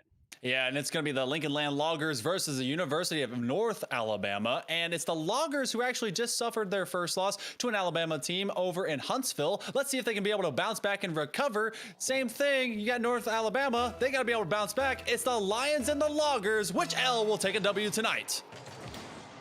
Well, we have Lincoln Land Loggers, a community college. Lincoln Land, a community college, and we started out this season, Hill Monkey Man, watching Howard Community College go to work and get their first win of the season in week 1. So it's really exciting to see community colleges keeping up with the universities in the esports sense. I mean, that just goes to show you that esports in general is all-inclusive. No matter what level of play, no matter what level of education, doesn't matter. As a good opportunity here, and the first goal is going to go to UNA as Half Flip and Zip credited with this one. You know, Brandy G, I love that little pop pass. It's just enough to gain that verticality to get past any defensive line goalies just hanging around. And that's one of those that extends all the way to the opposite side of the net. It's really hard to defend those when you're kind of streaking through, trying to get that initial stop. They'll start off with a 1-0 lead in this first half minute. And now up for a read here. A shot goes just wide from Sniper, but the follow-up from Relic is there. And we're back tied that quickly. That is beautiful. I love seeing that kind of response. You allow one through, all right, dust it off, let's get back to work, and Relic puts it top shelf. That one had some heat. I honestly thought that may have was gonna aim for the front face of that crossbar, but what a way to respond. A couple shots apiece, and both these squads just running their way down the pitch. Loving what I'm seeing at this point when it comes to offense. I just want to see how that consistently flows throughout this first game. It'll be Ibu to try to work past Wolf, who misses this one. So Ibu almost able to step up on it, but Half Whip and Dip able to get it away from the defense. Backtracking and shadowing is Ibu. Will play it off his own corner, waiting back. Wolf trying to play across using the corner, but read all the way from this Lincoln Land Community College defense as they look to build on the first goal that they were able to get to tie it up just moments after surrendering the first lead. Brandy G, the next to touch. Tries to play across, but Ibu able to shield this one. They'll play right back out of the zone, and Lincoln Land Community College just looks to go back to work here. Yeah, they've been able to extend this pitch a little bit more in their favor. They put a lot of space behind them, but that's been this corner play that's been given a lot of UNA chances as they move their way all the way across the grass. Wolf collecting it. Extra touch. Nice aerial play. He's going to put everyone on their heels. That's a triple commit. There's going to be a spacing issue, but Half Flip and Dip just there a little bit too soon. Brandy G should be able to get it. Nice 15 and just can't find the net. Oh, that is a great recovery as they're able to keep it out of harm's way. You see Brandy G rocking the Aftershock, a card that doesn't get enough love in the Rocket League Nation, I don't believe. Definitely an interesting choice. It seems to be working for him nonetheless. Here's Ibu. The turn for Lincoln Land Community College. Trying to find a teammate. It's Sniper. We'll take a shot, but it'll ultimately go wide here. It'll be Wolf to jump on it next with a quick touch out. They'll try to play the 50 as well, but Sniper will leave it for Relic. All the way to the ceiling now. Half Whip and Dip has the first goal for UNA. And a pass from Brandy G trying to get that give and go, but just a little bit too slow on it. The 50 at center will elude Sniper. And he'll ultimately get around it here. Runs out of boost. It's into the hands of North Alabama yet again. I like what I'm seeing out of Brandy G to be able to kind of move this this spacing and these opportunities in a more lateral consensus. And he's doing that from the corner here too. Lots of great play, good ball touches, and he's always looking for some vision and extra options when it comes to his teammates. Wolf going to go out to the midfield. Nice 50 will go in favor of UNA as the Loggers themselves a little bit on their back heel. Again, they send numbers to a single possession. They don't get punished for it, but that has turned into a little bit of issue of being able to get out of their half in a hurry. A nice takeaway. That one becomes a ricochet. Ibu, he'll be the first one up, grabs the big boost, trying to turn this into a power play. They're a pitch, but it's Half Flip and Dip that rips it away. And it'll be Relic to jump on it next. We'll look to play off the back wall, but Wolf in a great position to play it there. And Ibu, who seems to be all over the pitch right now, as he has a lot of speed here. It seems like he can be everywhere at once because of it. Unable to do much with it, so Brandy G. Quick pass, trying to find Wolfo with it, but Ibu read it all the way. It's back down the field, a little bit wide, but Relic will follow up on it. It'll be Lincoln Land Community College with a 2-1 lead. Half flip. He was trying to keep this play alive and looking for that immediate toss-over option, but the recognition for that backline gap is what was just kind of left on the board, and that challenge to be able to send one between two, that's basically an interception in both football and soccer terms, and that one turns in the other direction. That one's good to go, and LLC trying to build upon this lead. It'll be Relic next to try to wait for it and kind of leaves it there, and Ibu demos the defender, but unfortunately put them out of position, so now he's shot. But what a read there. Sniper with a pre-flip save. We'll keep it out temporarily. Oh, this one goes through the box and out as well for North Alabama as they look to try to get on the board again to even things. But Lincoln Land Community College has been looking sharp on the defensive side. They're looking even stouter as they transition upfield. Sniper, oh, I thought that one would have eventually ricocheted its way through, but Brandy G comes up big. A chance still here for UNA, but that one could be going away in a hurry if they can't field this from the lateral edge. Half flip and dip. It's going to be hanging high. This is a pinata, and they could pop it. Relic looking for another. Half flip and dip comes up big. Another shot opportunity. Sniper, he's able to find the slot, finds it big. That's a 2-goal lead with just 20 seconds remaining. And I like the way that Lincoln Land Community College has somebody in support all the time. Their rotations become tighter and tighter as they continue to control the boost when they get into the offensive side of the equation here. North Alabama not able to do much without boost, and also when you don't have any time to work with, they got to find some passing to escape their half. But it looks like it might be a little bit too late in this game number one. As with 13 seconds left, another one goes in here for Sniper, and that'll make it 4-1 here. And Lincoln Land Community College looking to bounce back from that week 1 loss. Wolf already calling out himself for that calculated. This one started off with a chance to be able to get it to the wall, try and take possession by losing the kickoff on purpose, going to the perimeter, but it went just a little bit too harsh lateral and not enough diagonal, and that one was cut off ultimately at the source. With 6 seconds left, this one turned into a rout. The Loggers looking strong. Alabama, they're going to have to recover, but game number 1 will go to Lincoln Land. And Lincoln Land looking sharp, and Sniper definitely holding true to his name as he definitely had a shot on him. 5 shots on goal to be exact, and 2 goals in this one as well. Relic matching that with 2 goals of his own and 3 assists off those 4 goals. And that's what I'm talking about with support Hill Monkey Man when we talk about Lincoln Land Community College and why they were ultimately successful in game 1. Now, University of North Alabama looks to jump back into it, says they had some bright moments, but unfortunately, it looks like a couple of breakdowns in LLCC, aka Lincoln Land Community College, comes out popping here in this game number 1. If you're going to play from the perimeter, if you're going to be doing exactly what Brandy G was doing, then you cannot leave that gap. You have to be able to allow for that rotation to occur, which either means you must be faster than the backline man of your opponent, or you're going to be able to execute those passes a little bit more acutely, astutely, and quickly, get them to each other quicker. And they were able to do a great use of space at the very first second, the first half minute. They scored. They allowed too many answers to be found by Lincoln Land Community College. And just like you said before, community colleges, they got that depth of roster. They got that talent, just like the big universities. Let's see if Northern Alabama will be able to strike back here. Looking to answer the call here in this game number 2 as we put 5 minutes on the clock, and we're underway with it. As Sniper, the man on the spot who played very offensively. Brandy had a shot there, just a little bit high. And Relic able to jump up on support, which we talked about on the offensive side. Now the defensive side for Lincoln Land. Sniper with some great patience. Pass across as well. Oh, just out of the reaching arms of Ibu. But an excellent drawn-up play there from Lincoln Land Community College. They just come up a little bit short.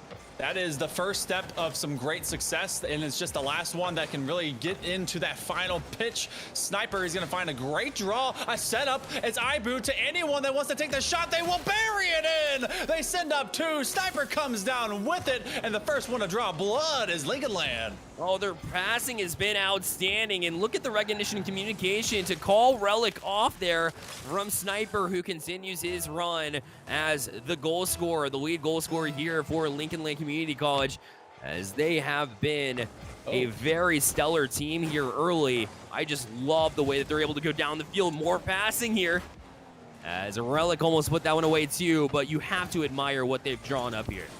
Yeah, they have decidedly said, all right, we didn't get as creative as we wanted to. We still came away with a lot of points, but is now trying to pour on the pressure. Wolf leaving one wanted. Brandy G is going to try and have another chance at it. He's got a lot of space, but Relic, a nice pre-jump. Good read. Ibu going top shelf, but denied as the Wolf pack comes in hard. The Wolf himself on that back line looking to be able to get a save, but it's too far out of reach. Great placement shooting, and Relic makes it 2.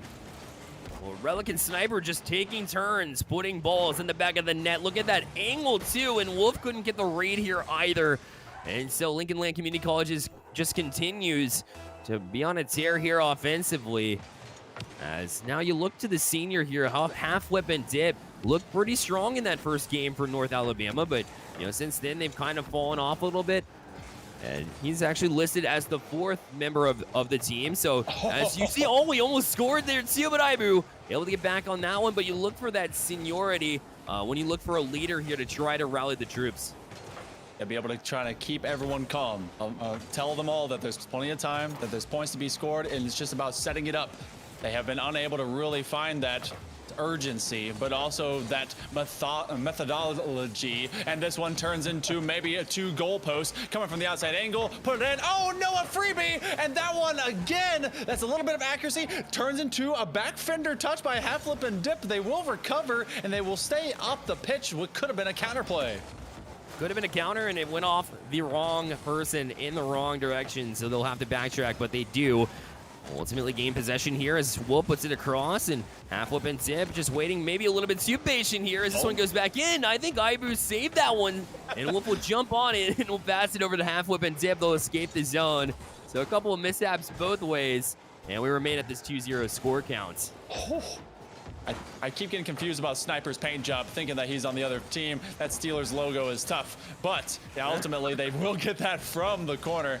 And a couple of chances. I like the confidence. There's something to be said about LLCC's confidence going down the pitch, just trying to create more than one passing play opportunity for themselves. Ibu looking for a musty. He'll be slow. He gets the demo. Relic with the backflip. Sniper will be sent packing.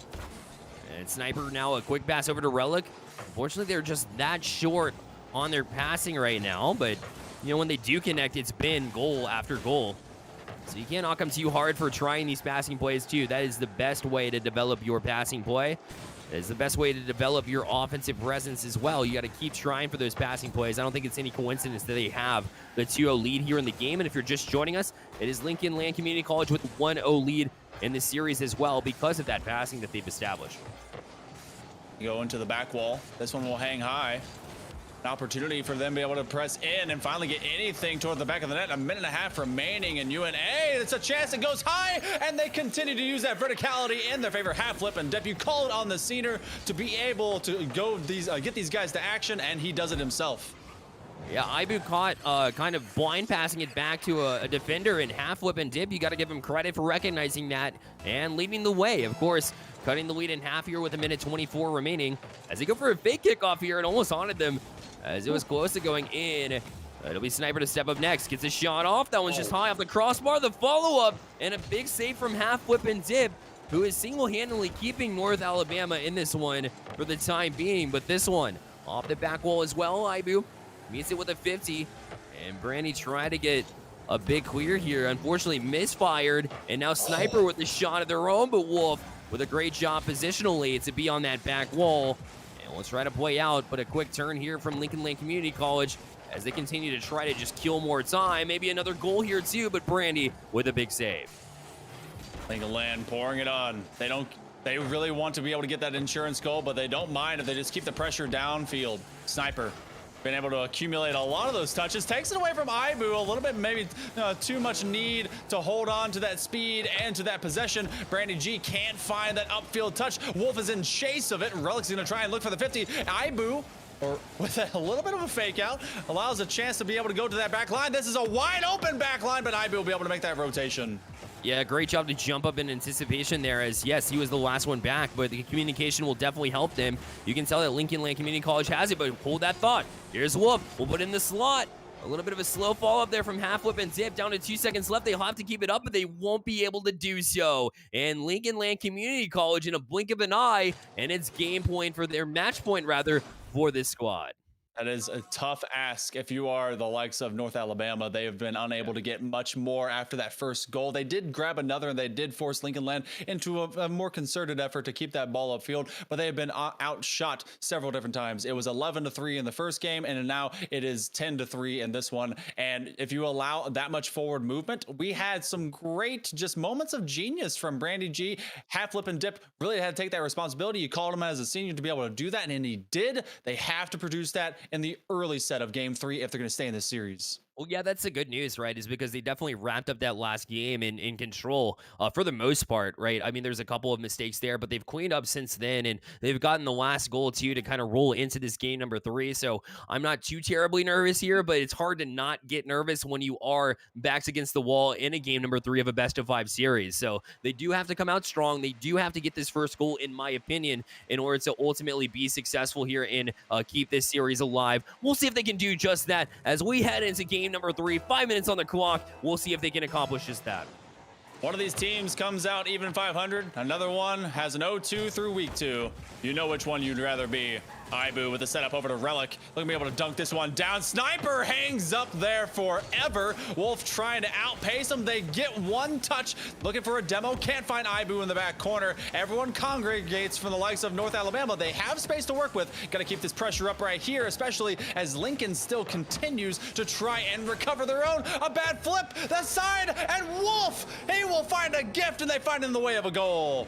And you know what? Maybe it's something like that you need to spark your team alive. Listen, it's not the cleanest goal that I've ever seen, but Sniper with a little bit of a mishap here, as he has been easily my strongest player for Lincoln Land Community College. But unfortunate mistake there for him, and North Alabama comes out on top. I said that that's what they need. We'll see if that holds true, as this will be the first time they're able to play with the lead. It's been a while. Half flip and dip. You will meet them in the midfield. And I love the consistency of cutting short the field from any of these loggers. Allowing too much space for any one given player in a Rocket League match is just an error. It's a folly, and you want to be able to limit their opportunities and their chances and just space and time to think. Brandon G takes away one of those from Sniper. Oh, but the ricochet opening minute will close as Ibu will tie us up 1-1. Look, as Brandy tried to pop it up for a defender to come up on it, but Ibu, such a quick decision to jump right back in the box, recognizing that Brandy had one option when he played it to himself, and they were able to jump on it. Ibu, great recognition here, and just like that, every single time that North Alabama gets a goal, Lincoln Land Community College's answers right back within a matter of 20 seconds. Been like that all series long. And North Alabama doesn't have any time to breathe. They just have to continue to go back out and try to find the passing that has kind of eluded them throughout the series. That's a killer mentality to have. You're never going to allow your opponent times of triumph. You're going to be able to go down there and remind them of their weakness that you have been able to derive. But these shooting opportunities have not been cut short. One will be able to go center mass, half flip and dip, looking to be able to get around Sniper. Wolf, it's a little bit of a bouncer, and Relic will take advantage of that slow pace of play. The tone setter, the trend setter of Ibu comes out lateral, looking for Sniper. They're playing around the perimeter. These walls and halls, they will be echoing with the ringing of these shots, but Relic doesn't fully commit just yet, allowing Wolf to be able to get a chance. A team bump, a little bit awkward in this back zone play, but still kind of just goes to neutral in the middle of the field. Hey, listen, they got out of harm's way there somehow, as it was a miscommunication. It was in an awkward spot where you could have somebody take over, you know, if they're able to, but a bit of a miscommunication on who was going to. But a great cutoff here from half flip and dip, and that should be a tap in. Oh, he's able to bury it and give his team a 2-1 lead here, as it'll be University of North Alabama back on top. That is a great takeaway, good vision, and also good job giving the casters a heart attack about that one, almost finding the inside of the post and out, but he banks it in. That counts. Doesn't matter. A couple of them have been weird, but it's still UNA on top in this game 3. I don't see almost botching on the scoreboard. I see one goal. True. You're right. That's all I see. That's all I see. And you know, you definitely take those being down 2-0 in the series and being able to jump back on top with more than half the game gone as well, mind you. As the senior continues to go back to work, and has been a true leader in this one, and Sniper will now try to turn Relic 50 away by Wolf, as Ibu looks to jump in on the play. Unfortunately, in a weird spot here. It's back out to the middle and a box and just a little tap behind the defense. And recognizing where the defense can go with it was Relic. And just like that, what did we say? A quick answer from Lincoln Land Community College, as it has been throughout the series. They're never going to let something like that sit for more than maybe 15 to 30 seconds. It's going to be just immediately found. They're going to try and dish something up. A little bit of a knockoff of his teammate's own noggin. That turned into a great pass. And some of these shots, they're fast. Some of these, they're finesse. That one was great placement shooting, and that's what we've seen for a long term of this series from Lincoln Land. Got to be able to continue to do that. They are up in this series, and they are able to sneak another one through. That's 2 in a row, and they finally take the lead. And that's what it'll do when you jump out and take advantage and come back and have an answer for every single goal your opponent has. Suddenly it's late in the game, and North Alabama looking a little bit frustrated, as any team would be in their scenario. So Lincoln Land Community College just 1 minute and 49 seconds away from getting their first one of the series, or one of the season rather. Ibu trying to get past. Now in 50th, Sniper having to be careful here. Does get a pop past one in Wolf, but it'll be half whip and dip to try to find him with a pass. Back out to Brandy. A shot is going to be a little bit weaker than anticipated, and so Ibu able to get the save. But some sign of life here for University of North Alabama. Unfortunately, they give it away here, and a chance for Lincoln Land on the other end. Some key moments of being able to create and really taking advantage of putting Lincoln Land on their back heel. It's Ibu with a chance, and oh, he gets Brandy G caught in traffic. Another, that's 3 in a row. Lincoln Land Community College, that one head up from Relic, and Ibu just with a heads up play to be able to turn it in. Yeah, that was Relic that set that one up. It was clear as day, his setup for the goal, just by jumping up and recognizing that if you get a touch to the box, that Ibu had that opportunity to get back. Oh, almost able to answer themselves was North Alabama, as they do need one sooner rather than later here to try to jump back in it. Sniper, a mistouch. It's up to Wolf, puts it back in front. Randy, a chance, no, off the crossbar. Wait. The follow-up was saved there from Sniper as well. And you got to figure that was a very good opportunity you had to score there. And unfortunately, it goes by the wayside. That's one of those that may be the final nail. That may be all that was left, and that could be the morale killer. Looking for a double. There's one, there's two. It doesn't find its way in, and so still stuck in traffic, looking for a 50. Relic does assist him with his Sniper. He's been so consistent and such a nuisance for the likes of UNA, but is unable to make a final touch as Relic is looking for an open net. Ibu will turn this away. He actually is going to give it to his man, Relic. Oh, you got to love it. That's good sportsmanship right there. You gotta love it. Relic wants to be on the scoreboard as well. Ibu had his chance for plenty of goals there, as Relic set him up previously, and now Ibu gonna set him up for success by leaving that one. You gotta love it, but that should just about do it here. Lincoln Land Community College jumping out here just as Howard Community College did the last time we were on this broadcast. Yell Monkey Man, the community college is putting in some absolute work here, as it'll be a clean sweep. And well-deserved here as well from Lincoln Land Community College. These loggers came out and they built a house and they stuck around for a long, long time in Alabama territory, not to lose to another one. LLCC take that W in week 2, 3-0 in a sweep. And that is how you get the job done. Ibu with the hat trick late, and University of North Alabama jumps out early in this one. And sure enough, it seemed as if, they had the opportunity early, as, Lincoln Land Community College, a few mistakes there that they're able to capitalize on. But since then, once they got a goal, Lincoln Land Community College, what did they do? They answered the call every single time that North Alabama had any opportunity. So props to them for just ultimately frustrating this North Alabama team. Just execution, transitions, and never allowing many more of those threats from the perimeter. Great denial of anything. And this one came much closer. You don't see it in the scoreline in a 5-2, but UNA was right there with them, tit for tat. Yeah. Just ultimately couldn't find a way to catch up, and it was a speed differential, and it was really just the finishing moves. Love what I saw out of Lincoln Land, and I love what I saw in the potential of North Alabama. I think they'll be able to come back through week number 3. 0-2, it's rough, but it's tough, but you guys can tough it out. Be able to find what you saw good as success in this match and just turn it into progression thereafter. Yeah, I don't think anybody questions that and their ability to, jump forward and move forward in their season as they have plenty of promise. So they'll look to see if they can really rally together, and it'll be another opportunity next week for them for sure. But after the break coming up, it's that time. We got Bass from the Past and Hyveria coming back to cast games here on the NECC network. They'll be hosting New Mexico Tech Miners and Concordia, Wisconsin Whites. That'll take place after this short message.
Hello, everybody, and welcome back to the NECC week number 2 for Rocket League. My name is Bass from the Past, and join alongside me here today for our 5th match of the night is the one, the only Hypheria and Hype. Welcome to the booth, my friend. We were here last week. We were back again for week number 2, and I could not be more excited. How are you doing on this fine evening, my friend? Oh, I'm doing absolutely lovely. I'm really looking forward to this. And honestly, had a great day, great scare as well, which I told you about, but let's not get into the specifics of that. I wonder whether we'll see a scare like that today as well on the pitch. We just might. I think that we're going to have some rather explosive teams here as, again, you and I, we get to come back with some familiar faces. We've got Concordia, Wisconsin White back on the screen for us yet again here, trying to keep that undefeated record up against New Mexico Tech Miners. We are in the Navigators Division, Cyan for this one. It's going to be an interesting back and forth because Hypheria, something that you and I have had the absolute pleasure of doing is being with the NECC for multiple seasons here. And as such, we've seen the development of every single conference. At last season, you might have had a little bit of struggles from some of the teams in the Navigators division. It might be a little bit of, trying to find your footing. This time, there's no such thing as that. We have seen these teams absolutely play it out. They are explosive as always and extremely competitive, and we gotta hope that we get to see that here today in this first matchup of the night. As I'm not sure, are we good to keep going here? Looked like we had a little bit of technical difficulty to start this one up, but are both teams gonna just play on? I think we're playing on. It's game number 1 here in this best of 5 Hypheria. You ready for this one, my friend? Absolutely. And, well, something that we did see last week that we didn't really get to touch upon is that CUW. They came out guns blazing. They didn't only have their feet in the ground, they were running like a feral child, 4 legs, everything. And let's see whether they can pull that back on the pitch here today. They absolutely impressed me last week, and I really want to see it again today. Now, 2Dog Lucky clearing it out to the side, but Loonster is waiting right there. A bit of a delayed aerial, but actually, Dreadful drops it straight down. It's Mania needs to be careful, but actually backs up, and 2 players miss it. The opening phase is looking very solid on both sides. Yeah, so far here, just a little bit of a tentative back and forth, but that's what you expect out of game number 1 pretty much every single time, and it's what you would expect out of 2 teams like this who are both trying to keep their undefeated record. They do not want to make a mistake here. They know it's going to be costly. As we mentioned before, Concordia, Wisconsin here, they took a 3-0 in their first week. Their opponents, though, who have just scored in New Mexico Tech, went 3-2 their first week. A little bit more of a nail-biter, but because of that, they might have come out a little more resilient, and my oh my, has it helped them out. 1 minute into this one, and they find their first goal. And this is where my entire prediction could already come to a halt. I said week 1, CUW, they're kind of looking like championship contenders. They look like they could be the number 1 seed by the end of this. But, well, on the other side, of course, is looking to prove that completely wrong and try and get a quick sweep in there. Dreadful taking that to the side, but Zero Boost is going to cause some trouble. Sausage Llama nicely in the front of it. 2Dog Lucky now. Acre will turn in. Won't really achieve much. Unfortunately, not so much here, as both teams are kind of just playing this one, oh my word, extremely tentatively. Unfortunately, it's been a little bit more beneficial for one team rather than the other. 2-0 here as New Mexico Tech find, I mean, it's not really an own goal, but it's kind of an own goal, Hypheria. Either way, it's rather unfortunate for CUW. It's incredibly unfortunate, but hey, that's what you have to bounce back from. And what they could also have to bounce back from is that last week, a relative simple opener that they go into this next series thinking, oh, this will be easy, but they finally starting to get back at things, missing a great opportunity though, and now Loonster attempting to go down the left flank. Will only get a 50, and then actually pinches all the way down to the other end, but Dreadful Monkeys is there first. I cannot believe that, coming within inches of being able to open up the scoreline here are CUW White, but they're going to have to try and go back to the drawing board here as they are getting an offense together. Here it's easily hit out to Dreadful, though, who sends this one the other way, and now's a chance, though, for New Mexico Tech to try and strike. No such luck here, but as lucky as it is, they are going to at least keep this offense together because my oh my, it's looking a little bit shaky on the back end here. Yeah, this was a bit inevitable. You heard me stumble over my words, and, well, it was because I was a bit confused here. Just chaos on the side of CUW, and Loonster takes full advantage of it. I think right there what happened was Sausage Llama was sitting up the pitch, and, well, now we do see that somebody's game might not be working, so that could be an explanation right there. But then after that, Acre actually hit it over 2Dog Lucky, or the other way around.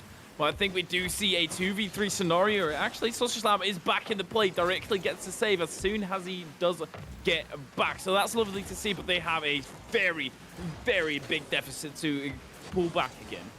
Yeah, this is a little bit unfortunate for them because with underneath half the game remaining, they need 3 goals to just tie this one up. And so far, they've just been struggling to get out of their own half. As we had mentioned, there might be some technical issues on the side of CUW, but it's not going to be enough for them to just completely get demolished in this game. I think they still have other things besides just the technical issues that have resulted in this 3-0 scoreline. Double commitments like that are a huge part of it. You can see Acre and Sausage both go into the same corner, try for the same ball, and then that's immediately the end of their offense. So they need to be a little bit more careful here, High Fury. It does feel like everybody from their opponents in New Mexico Tech right now are using the entire length of the field. Meanwhile, CUW clumping up in many different instances.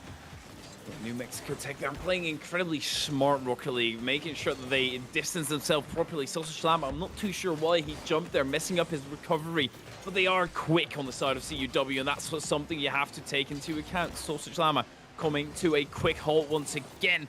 You always have to now assume that that is because his game is broken or something is at least going on.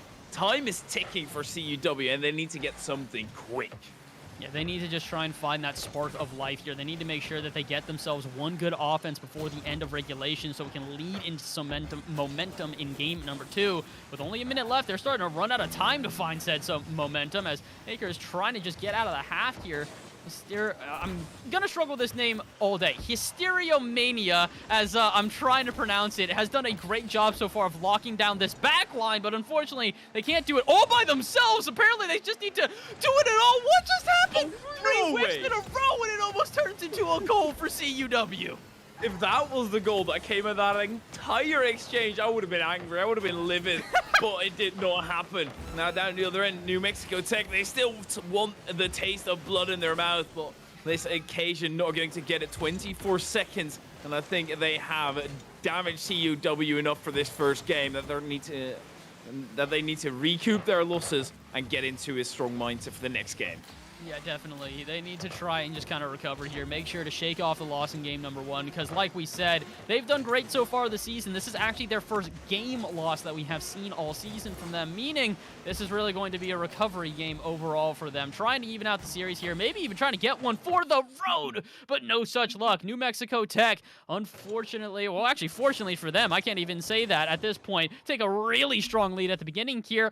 Only really unfortunate for CUW because it kind of sounds like they just didn't have much of an ability to ever really recover there. They just had some PC problems the entire time and never really able to get back into it. And we did see them play stronger in the end of the game. They were really stepping up to the pace, and that could also be the little part of how frustrating it is if there's a problem that you can't really do anything about and you're forced to play on because, well, the opponent scored, it's past the first minute, so that's all in the rules. There's nothing you can do about it at that point except forget about it, try and get the problem sorted way with a quick game start, and get into the game with a strong mindset once again. Yeah, that's a big thing. It's just making sure to put themselves off on the right foot, making sure that they get back into this one as quickly as possible and just, keep that the spirits high. Because in a game like this where you do get shut out, it's rather easy to tilt yourself out of a series, but these are collegiate players. They've got to have that resiliency, got to have that sort of strength to make sure that they are able to keep themselves in a series like this. And I've got full faith in CUW White. Like you said last week, they really did look like one of the strongest teams in this division. And if they're going to be a team like that, that means that they have to be able to play from behind as well. So New Mexico Tech obviously taking the start here at 3-0 in game number 1.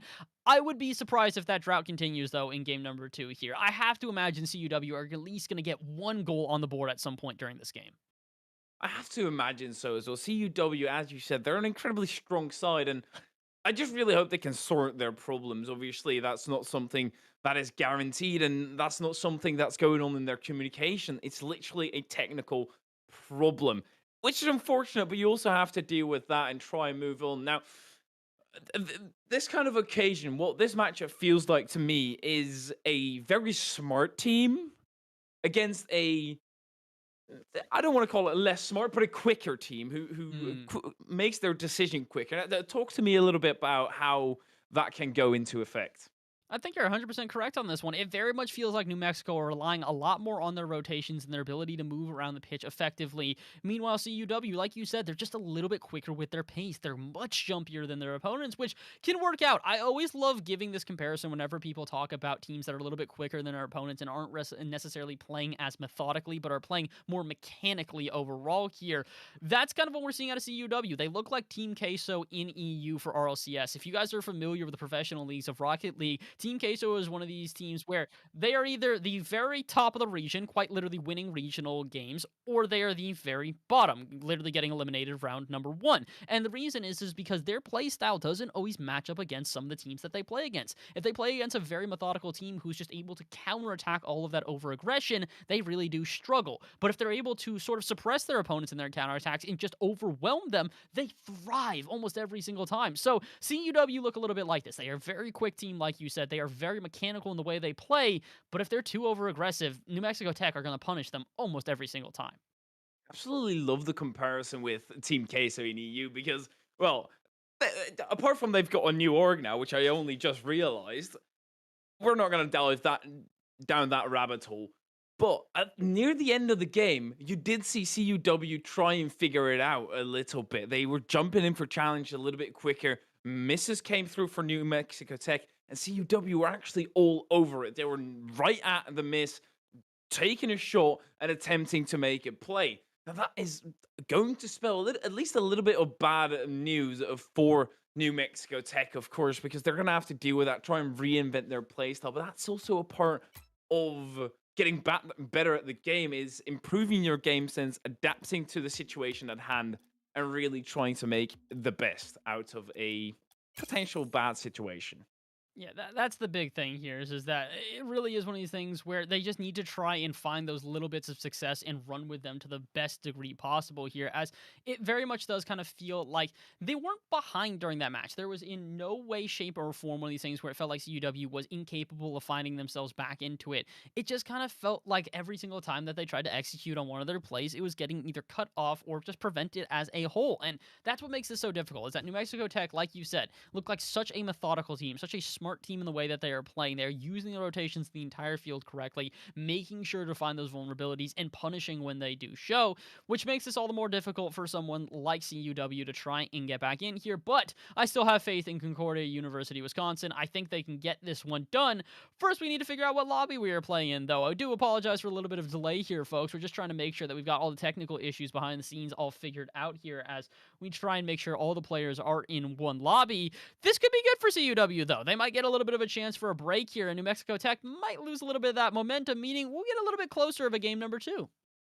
And for some people who might not be watching a lot of Rocket League, as you said, New Mexico, they can seem a little bit odd at times. They're not really the smooth Rocket League that you see higher up, are really quick players. But I guess you can call them a little bit of a diamond in the rough in that regard. You really need to be able to spot what they're doing well, and otherwise they're still not really worth a lot. I really hope you did like the miner joke, because obviously mining and technology. Yes, I did. You gotta love it. The New Mexico Tech Miners here truly are, as you say, a diamond in the rough right now. They look like a fantastic team, but if they can try and, solidify some of those little issues here, I think they're gonna do just great. Polish off everything that they have had issues with in the first game, come into the second one, keep that momentum in their favor.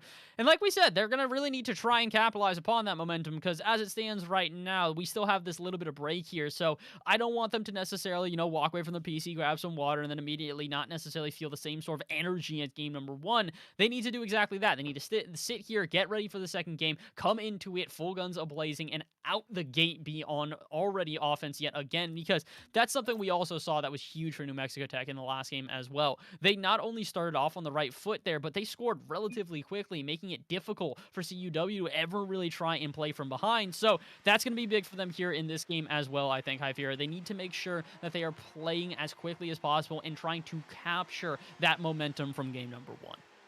And luckily, we can now see whether they'll be able to capture that momentum, bring it into this game, and absolutely steamroll CUW. But of course, CUW, they're going to be trying something else. Maybe that's a little bit of a kickoff variation. Maybe a kickoff goal out of it as well. But Estero nicely gets it out to the side, wraps it back to the center. Deadful Monk has to be careful. Misses the ball, but too lucky. Not going to get the greatest pinch. Actually, Aker's up for it. Gets beat by Estero. Out for now, and this midfield presence starting to develop itself. But again, there you can see New Mexico Tech not shaky on the back end here. They're playing very patiently. Even if they have to make a save last second, they've got someone to rotate in, and this is why you're seeing so much space out at midfield right now. They just aren't threatened by the CUW offense, and well, for good reason. They're just waiting for these moments to capture this entire offensive power and just strike while the iron is hot. That being said, they do need to be careful. They're giving a lot of time and space to CUW in the air. Almost came back to bite them, but a good interception will keep off the offense for now. Very familiar saying for everybody is love is in the air, but right now I'm feeling a goal very much on either side. It can break loose at any moment. Dreadful Monk now going to be trying to prove my point, but Aker will let him failing to do so. Aker also not getting down the other end. Loonster. That's not the greatest touch. Actually sends it to the center, but once again, CUW, they're not really prepared for the mistake. And actually now on the other end, New Mexico, they're very prepared for the mistake, but Aker is ready to take responsibility. Dreadful still coming in for it. Pass now down the field. Aker with an absolute ripper off their crossbar. No side has broken through yet.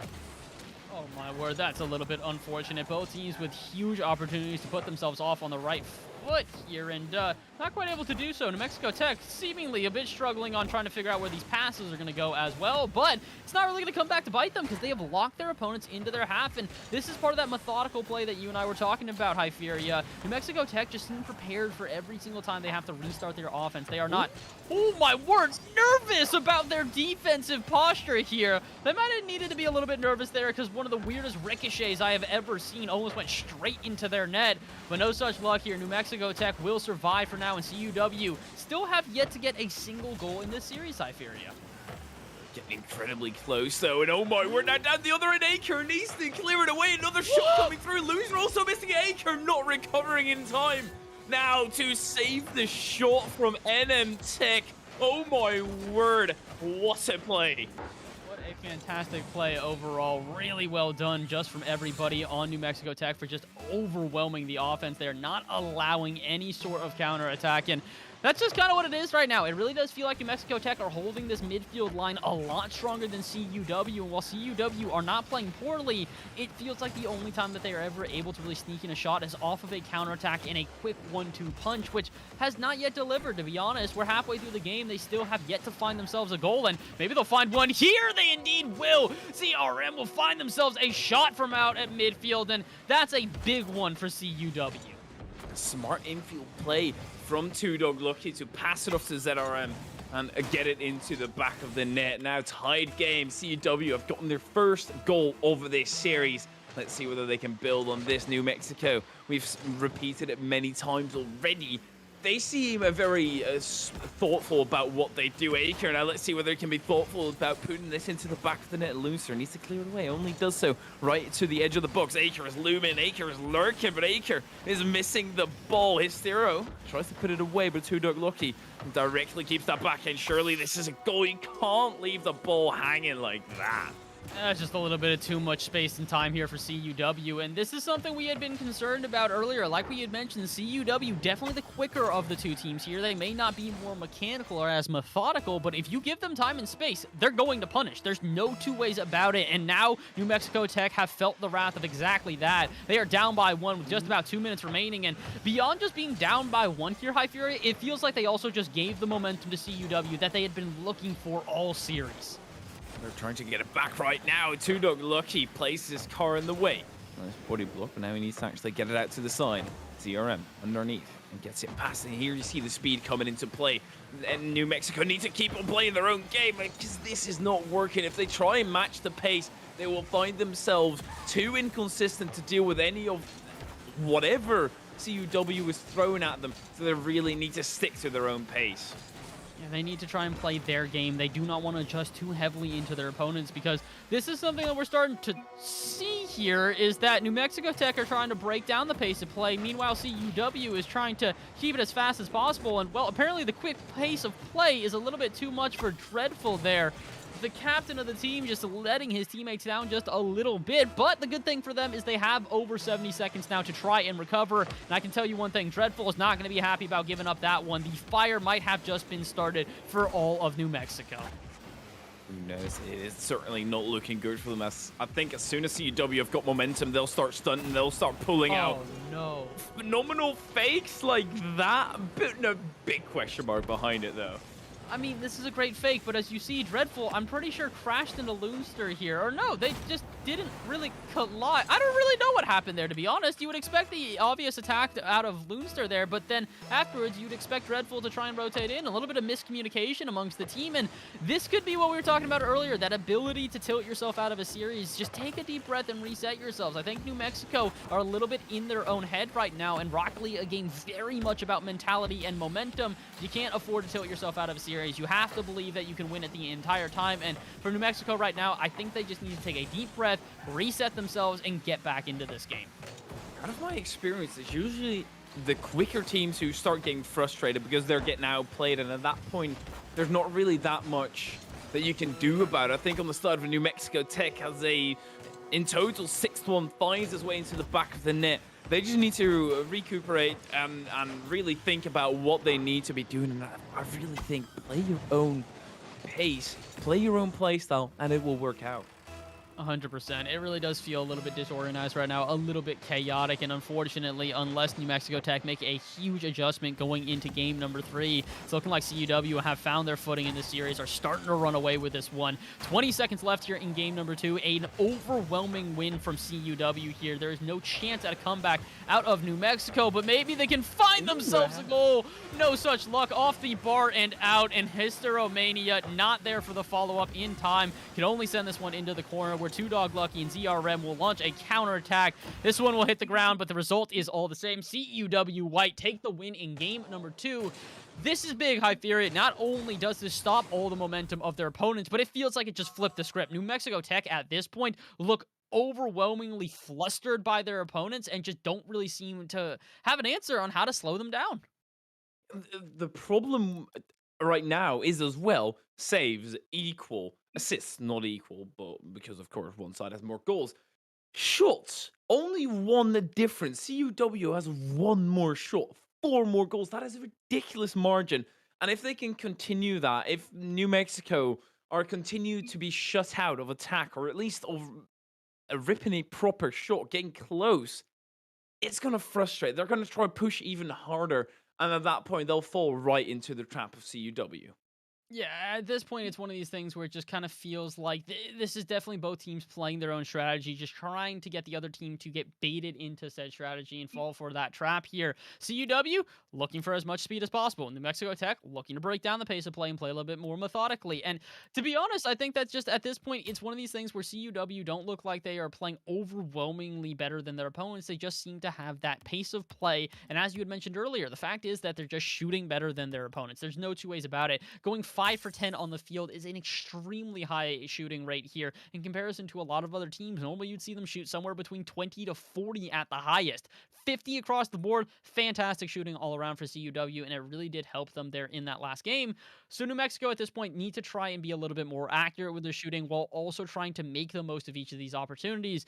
I think that's something we haven't really spoken enough about here so far, High Fury. It really is one of these things where when you get a shot that is relatively wide open, even if it doesn't hit the back of the net, you need to put something threatening there to dismantle the defense and get them flustered. It can be so rough at times because pretty much everything in Rocket League is based on your instant reaction, how you instantly react to the play.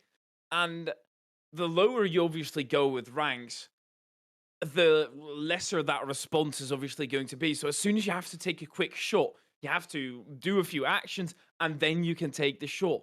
That is genuinely really difficult. And even professionals still struggle with reacting the right way. They still misflip at times when they try and go up for the ball. And this is at the highest play. So obviously, trying to react to the play that's currently at hand quickly can be a massive struggle, leading to missed shots that they weren't planning to. Yeah, this is a big thing, is that reactivity at this level is going to be a little bit lesser than some of those top-tier players, but like you mentioned, it's a problem, it's a struggle for pretty much everyone in Rocket League, no matter what the level is, and for right now, it does kind of feel like New Mexico Tech are trying to play a little bit reactively, but apparently that reactiveness is going to work out for them, because 12 seconds into game number 3, and we've got a cross-court shot for a goal. And once again, CUW, they find their own weakness by pushing too far up the pitch. Both the second players really were too far up the field. They were both at the midline, and then you find those long-range shots going on target. Maybe Loonster this time, but double commit coming through. His throw nicely clears it out to the side, so his teammates actually have some time. Now we see a miss coming in, but directly after a pass, the ZRM to the backboard, but does not get there. Not quite able to yet here, and now CUW trying to relaunch their attack out from midfield here. Something we've seen them do before and that they are usually pretty great at is just locking down a team into their own half and slowly starving the boost, slowly making them uncomfortable. And the issue is that as much as CUW are doing that right now, it doesn't look like New Mexico Tech are that uncomfortable. They're just waiting for these shots, and so far they've both been on off target, so it hasn't really flustered the defense all that much, hasn't shaken them that much, and as a result, they've held on to this 1-0 lead with about a minute gone here. Now we're actually trying to go for a 2-0 lead here. Dreadful gonna put a shot barely off target, but the follow-up that came from Hysterio Mania just wasn't enough, and the double commit is also gonna leave them vulnerable on the other end. ZRM not quite able to make contact though, and it's blow for blow. Both teams trading shots on either end, and one more will come through from Hysterio Mania. Boy, we're two heavyweights going at it, blow for blow. You never really want to see that. It's always a gruesome mess, but this battlefield, as of right now, Hysteria tries to make it even worse. Two Dog Lucky tries to take it out to the side, loses control of it, and Dreadful is just a little bit slower than Aker. Now Loonster will outpace Aker afterwards and pull it all level. Hysteria waiting in the midfield, and this is where you see the patience come through. Absolutely love seeing it. Didn't lead to a goal, but they're showing innovability, they're showing new maneuvers, and that's what's gonna carry them a long way. Yeah, that adaptability is really such an important thing in Rocket League. A lot of teams, as you had mentioned earlier, just kind of double down on their strategies and don't really recognize that they need to make adjustments if they want to win. And oh my word, I gotta say, New Mexico Tech looking a lot more aggressive here in game number 3. They are riding that midfield line, and not only doing that, they're not afraid to send their second man in to immediately dive and keep that pressure up on offense. Oh, and they're not afraid to fake it out as well. Loonster goes up for that one, but Dreadful very clearly calls him off and takes the shot. Almost enough line games to find themselves a second goal, but it is one thing, Javiera. They have wasted half the game now, and still CUW do not have a goal on the board. Well, Loonster now off the post. They're just keeping on firing shots after shot after shot. CUW holding on by a thread right now. Maybe this breakaway can actually pull them completely level. Fake out. ZRM now trying to go down the side, but Aker does not find the angle. And they break away yet another time at New Mexico. They get down to the other side. And I think the most important part is what you mentioned, the second man. They're not afraid to send it up, but they also have a third one sitting far back. That's a difference. CUW, they're pushing their third man as far up as their second, which will leave a gap in your defense. Yeah, it's very offensively based right now for CUW. They are throwing everything at offense in hopes that it gets an equalizer, and then they'll deal with the defense when they deal with it, which is usually a scramble back. And for certain teams, that does work out. Like we had mentioned, that comparison to Team Queso or former Team Queso, now the Vodafone Giants, as we had mentioned. It's one of these things where they don't necessarily always find success from it, but when they do, it is so spectacular to watch. Unfortunately for them, though, they've got about 80 seconds to find the success from that type of offense, because CUW are on the prowl for their first here in game number 3, but have yet to find it. A flurry of shots, 6 total to wait a minute. Actually, I'm reading this backwards. CUW, that's only their second registered shot of the game. It's actually New Mexico Tech, which have 6 shots. For a team that hasn't necessarily played that much on offense here, it definitely doesn't feel like they have this many shots to show for it. That's just the rotation out of New Mexico as they do double commit, but a good demo coming through. Two Dog Lucky has to clear it away. Miller's teammate out. Dreadful not getting a shot through. Loonster, he seems sitting so far back, and that's their strength. CUW, every single time they get a long clear, is bang a stamp on that, send it back right to the half of CUW. They just can't get it away from them, and they have only 30 seconds now to try and do so. And they're going to have to try and find something from this offense right here. Two Dog Lucky up for this one. Trying to set up Aker, and while ZRM's in the net, just bumping, but Aker goes a little bit late on this one. This is an open net. Loonster, though, puts this high. There's a chance of recovery, and indeed, Aker will make the save. Unfortunately, it may still be all for naught because New Mexico Tech are still on the prowl. Want to find this dagger here in game number 3, and they will find it. Dreadful linking up with Loonster here, and that'll be enough to secure game number 3 in favor of New Mexico Tech. This is one of those goals that you can kind of write off. Yes, it will solidify the win for New Mexico Tech, of course, but CUW, they had to do something. They had to press. They had to put themselves in an awkward position. They might concede yet another one. That will surely be bad for momentum, but Two Dog Lucky actually puts it directly in, and well, I don't think they're too happy with this loss at CUW. Yeah, I'd imagine not. I imagine they're going to try and come back here and just play a little bit more. The question is do they double down on aggression here, or do they start to get a little bit more defensive high fury? Because obviously New Mexico Tech have figured out a counter for this. They saw the failures in game number 2 and got a little bit shaky from it, but then all of a sudden, as we get into game number 3, it seems like they've got kind of a handle on it. They're recognizing that they can go back into their old strategy as long as they're able to hold off their opponents and then also add in that midfield presence. So this is one of these things where I don't think that New Mexico Tech have got this 100% down, but there's more eyes, I would say, on CUW here than it is New Mexico Tech. If CUW continue to play with this type of aggression, I'm not so sure if they're going to find success, but it could also be maybe they just need to play more aggressive. We saw the second man become incredibly integral in that game, so I'm interested in your thoughts, iFury. Do you think this is one of these games where CUW kind of need to double down on their previous strategy, or is it time maybe to hit the brakes a little bit? A team composition that we often see is one very experienced player and two really young, new professional players, is the example that I'm using. Usually why that is and why it works is because the one with experience knows a third man is important, knows that he needs to be the one to fill up the gaps. He makes sure he closes the gaps in rotation. And as of right now, I don't really see anyone from CUW trying to fill that position, trying to really make sure that the back end is tight, and instead of all wanting to pull a flashy play. So I think the aggression is good, but you don't really need aggression with two players being so far pushed up. One player is more than enough. Will cover pretty much everything off the pitch. Let's say you have one player here, and the third man will then be a little bit further back on the other side. Everything will be covered. You still have the same aggression, but just less risk. That's the big thing, is it does really feel like CUW are throwing a lot of risk into the plays that they are making right now. They're not concerned about if the recovery is going to be a little bit shoddy because they are basically guaranteeing themselves a goal. And I say guarantee because that's what they're thinking going into it. Unfortunately, it hasn't been a guarantee, I don't think, a single time. They just really haven't found that offensive success necessary if they want to execute with the strategy they're going for right now. So I agree with you. A solid third here, the meme that Rocket League loves to say, deeper thirds, really is necessary right now. We need to see a deeper third for CUW if they want to try and keep this series alive, because New Mexico Tech are currently on match point. They win this one, that is the end of the day for both teams, Iferia. Absolutely. Luckily for us, we do still have more Rocket League even after this series ends, but let's hope this just continues on for just that little bit longer. That's what I love to see in Dreadful Monk. Obviously, New Mexico Tech would want to close this out as quickly as possible. We see Aker take it to the skies once again. Not really getting anywhere, and they use a lot of boost that you then can't use in defense. Loonster breaking through the midfield and getting the first goal on the board once again. There we go with those quick second mans, and I gotta appreciate the communication here as well. Dreadful was pretty far pushed up on that play, and you could see him start to turn in to go for a shot. Loonster at midfield, though, immediately called him off, said, no, I got this shot, don't worry about it, and slams it into the back of the net. And again, this is where New Mexico Tech really do have the edge in this matchup. Their three-man rotation just looks absolutely impeccable. Their third man is willing to go back into the half, play defensive, get some time for the rest of the team, but unfortunately, it looks like their rotations have failed them for this moment because Dreadful bought enough time here. Where was the other men rotating backwards?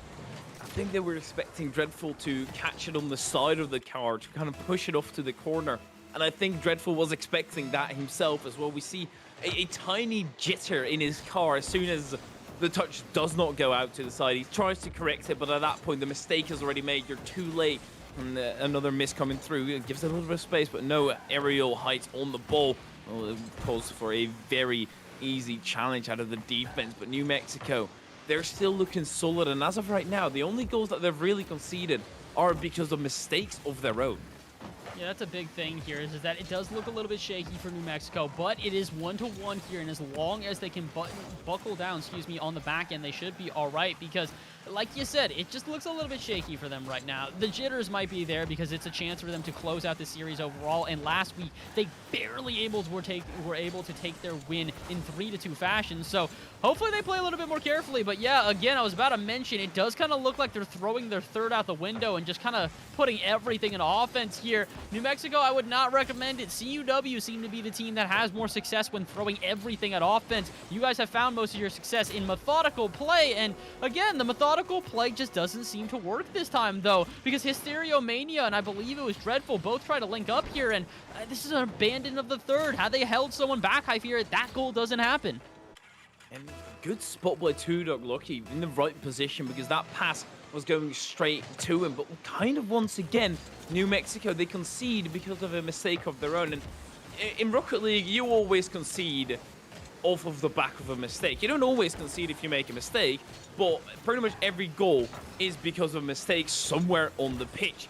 And there's a massive difference whether these mistakes are forced or just completely random, and this one certainly was forced, an absolute ripper to the top bins. Aker thought he had a little bit of time. There's like, yeah, there's no way that they're going to be able to put one top right. You might have been mistaken there, because Dreadful has got the accuracy of a sniper. Top right corner, and 2-2 it becomes, evening this one out with just about 3 minutes remaining. And again, this has got to be nerve-wracking for CUW here. They are fighting to continue this series. All New Mexico want right now is they just want to try and take the win overall. They'll still have another game if they can't get it done here, but they're looking to finish it in 4. And Loonster trying to be a part of that. Wants to... Oh, no, the shot, but it doesn't even need to be Loonster with a shot. ZRM tries to deflect this off target, but unfortunately own goals. And we see ZRM going from the right side of the pitch, or basically the top left if you look from the orange goal, straight across to try and chase that ball down. But at that point, you have to have faith in your teammate, in the last man. We didn't see it, it led to a goal, and now they're probably down in the gutter a little bit, because it's just such a preventable mistake. If you just don't jump in, rotate to the far post, you can prevent that, and preventable mistakes are always the most tilting ones. I'm sure that his teammate TwoDogLucky is kind of sitting there like, why did you just do that? And they don't even have time to talk about it, actually. They just need to get on with it.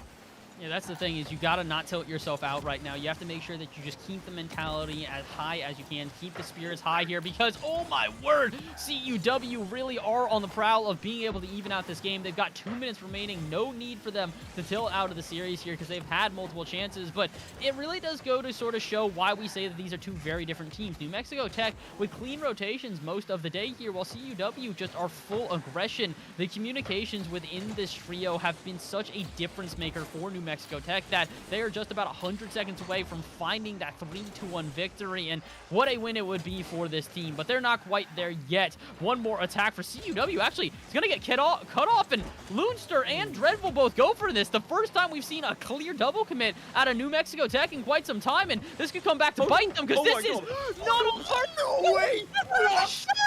There's no way Hyperia CUW with a golden opportunity, and they still can't find the back of the net. That is ridiculous. I don't know how that just happened, but New Mexico Tech, they get away with a cheeky one right there. And once again, on the CUW side, they do double commit in defense. TwoDogLucky gets the follow-up touch directly after it, completely mitigating the damage. ERM pops it up, but Aker spinning him, twirling a little bit too much, even when it's not really necessary. Is thorough out to the side. Loonster still on the backboard.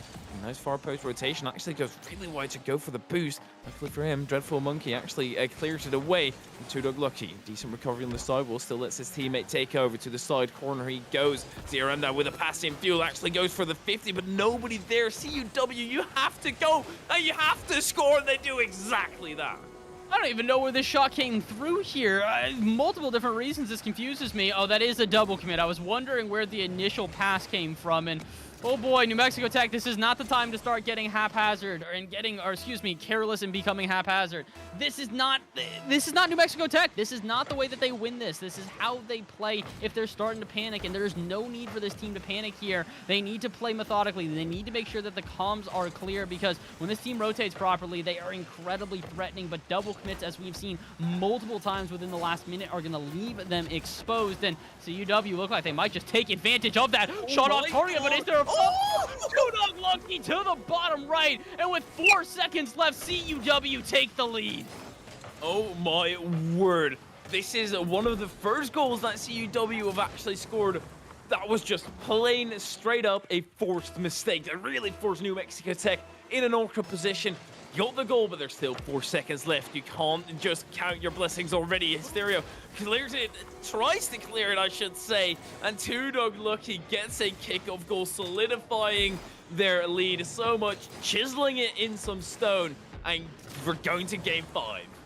Indeed, we are. Game number 5 here. These two undefeated teams are still trying to keep the streak alive for them both. CUW recovering really well in that game. It looked like they were completely out of it, but the reality of it is that they recognized New Mexico Tech were getting nervous. We saw the double commitments on defense, those rather shoddy rotations that were no longer as patient as before, and that's huge. That's something you need to capitalize upon. As we had said, usually goals in Rocket League are based off the back of mistakes, and that's capitalizing upon those mistakes and looking for those weaknesses. And like you said, forced in that one, it very much did seem like CUW were starting to get that overwhelming offensive pressure and starting to find these teams in awkward positions. So if they can just keep doing that here in game number 5, I have faith that they can take the win here.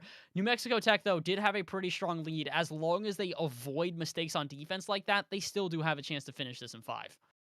Even because I said the majority, only the winning goal was a forced mistake. The rest was just a unfortunate touch that wanted to go out to the side. A boomer that turned out to be passed straight up to Two-Dog Lucky. Mistakes like that, they're preventable as well.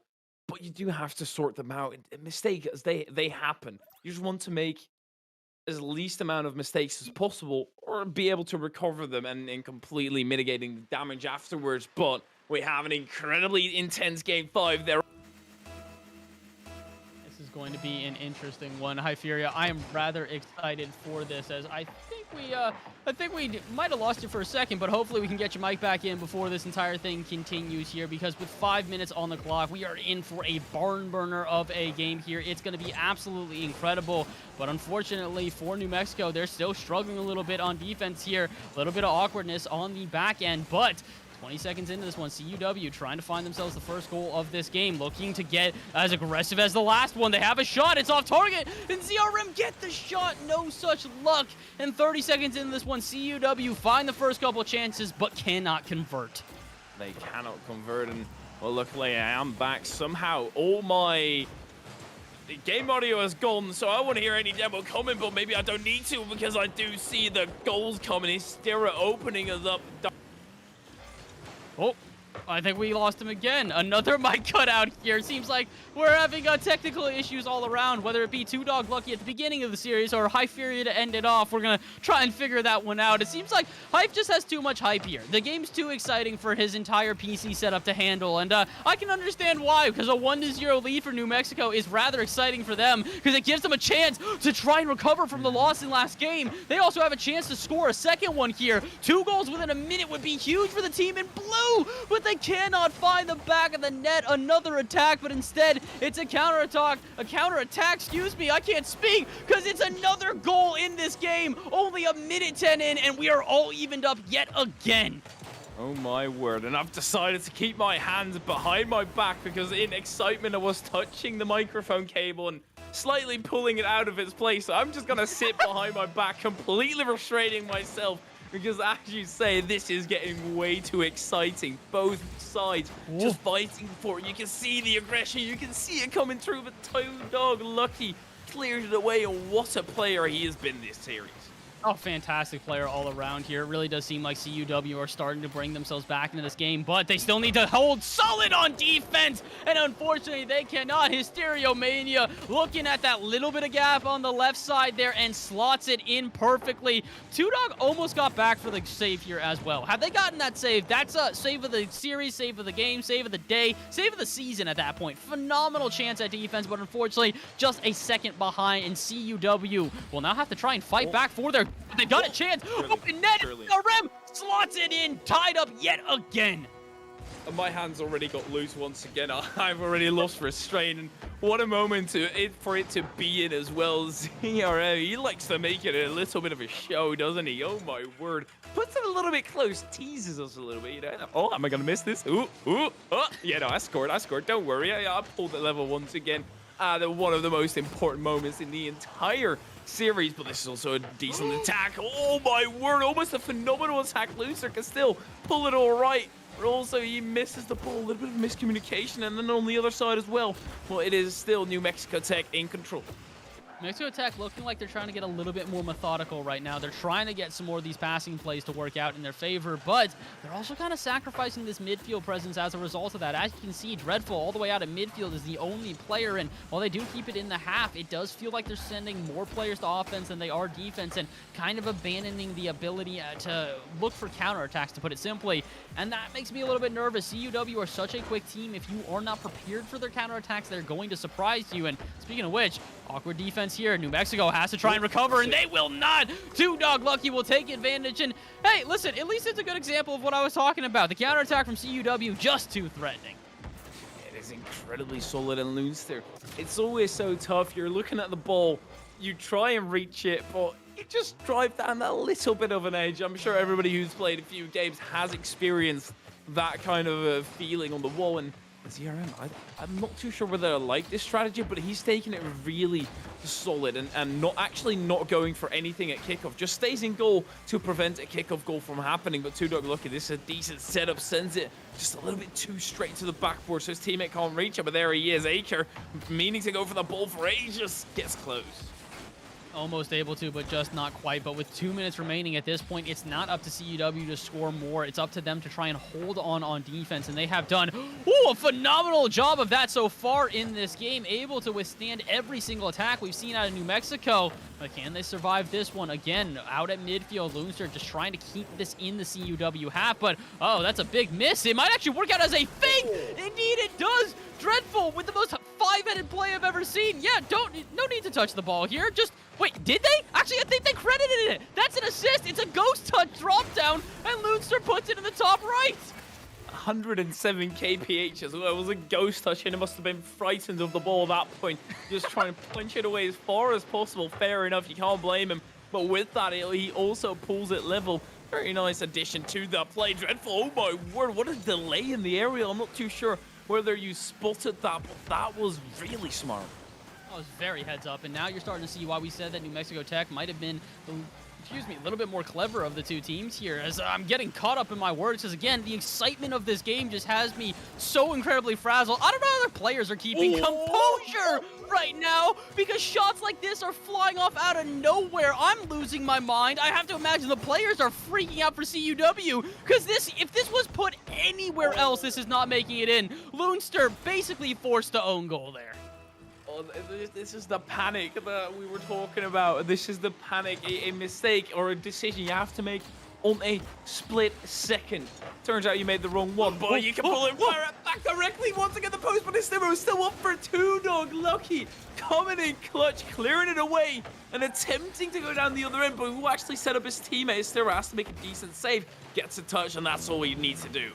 I cannot believe this. How on earth are we not back to a tied game? I really did think New Mexico Tech were going to find themselves a goal there, but no such luck. The defense holds a bit too strong, and I got to say, the defense for CUW has beyond dazzled me in this game. They have 5 saves in comparison to the singular save on the side of New Mexico, and for a team who we were very critical of their defense earlier in this series, they have absolutely improved. The adjustments have been fantastic, and it might just lead them to a win. 30 seconds left now, and CUW looking to put the dagger in here. Want a fifth, and will they find it? Yes, they will. Two Dog Lucky with the really slow bouncer on the line, but it will do. 27 seconds left in New Mexico Tech. It is now or never for you guys to show your clutch factor.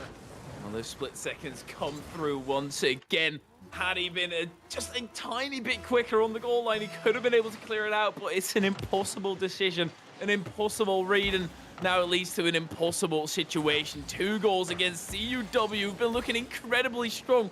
Make that 3 goals because 2 Dog Lucky, who else would it be, puts in the absolute dagger. Scratch that, a sword. CUW doing a great job here in this final game to find that success from that offense. And crazy thing about it is it didn't take them taking an onslaught of shots here. They are still technically behind on shots in this game. New Mexico Tech have 12. CUW only have 9. They are currently shooting, let's make it 7 for 10 instead.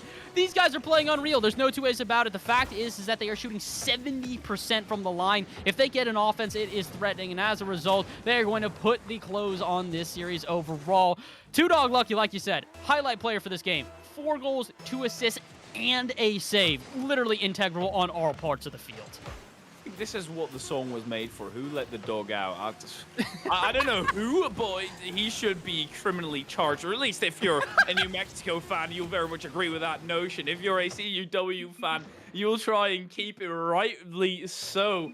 And oh my word, what a series that has been. I think we've seen everything. A dominant game won by New Mexico, partly due to technical problems. CUW dominant second game. After that, it was just all over the place. It was punches back and forth until we got this absolutely phenomenal spectacle in the end. Yeah, that was just incredible. Both teams really doing such an incredible job there in that game. And I got to say, for New Mexico Tech at this point, they can't be all too bummed about that performance there. The fact is that they forced a game number 5 against a team which had not even lost a game so far in the NECC. And now they're going to have to try and recover with a 1-1 score line, but it's really not that bad of a game from them in any way, shape, or form. I think some of the panic really did set in for that team. So if they can work on trying to just calm themselves throughout series like this, they should be fine. You look back at game number 4 where they were up by, I think it was 1 or 2 going into the last minute there, and then unfortunately lost the lead very, very sudden notice. I have to imagine that has to do a lot with nerves and the sort of miscommunication on the back end there. So for New Mexico Tech, I think there's a lot to learn from this game. They did not play poorly in any way, shape, or form, but they need to try and keep a little bit of a calmer composure going into the rest of the season. I have faith they can do so, High Fury. There's a long season ahead of us. This is only week number 2, and the improvements from these teams is exactly what we are hoping for. So we're going to have to find out next time. That is the end for this series here today. That is series number 5 for the day. But I fear you, we're not quite done. We've got a whole lot more Rocket League coming up in just a couple of moments here. Going to take a quick little break, and then when we come back, let's see which match we've got coming up next. It is going to be Grizz Esports Maroon versus Keanu College Huskies. This is going to be the Champions Division. It's the University of Montana versus the Keanu College. This is going to be an incredible one. I cannot wait, and you guys are going to have to, unfortunately. Quick break, but we will be right back.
Hello, everybody, and welcome back to the NEC Rocket League week number 2. Once again, my name is Bass from the past, and joining alongside me for the second time here tonight is the lovely Hypheria. And Hypheria, we're moving up, my friend, going to the Champions Division, going all the way up to the tippity top inside Yan as University of Montana takes on Keanu College. This is going to be a battle and a half, and I cannot wait to get into it.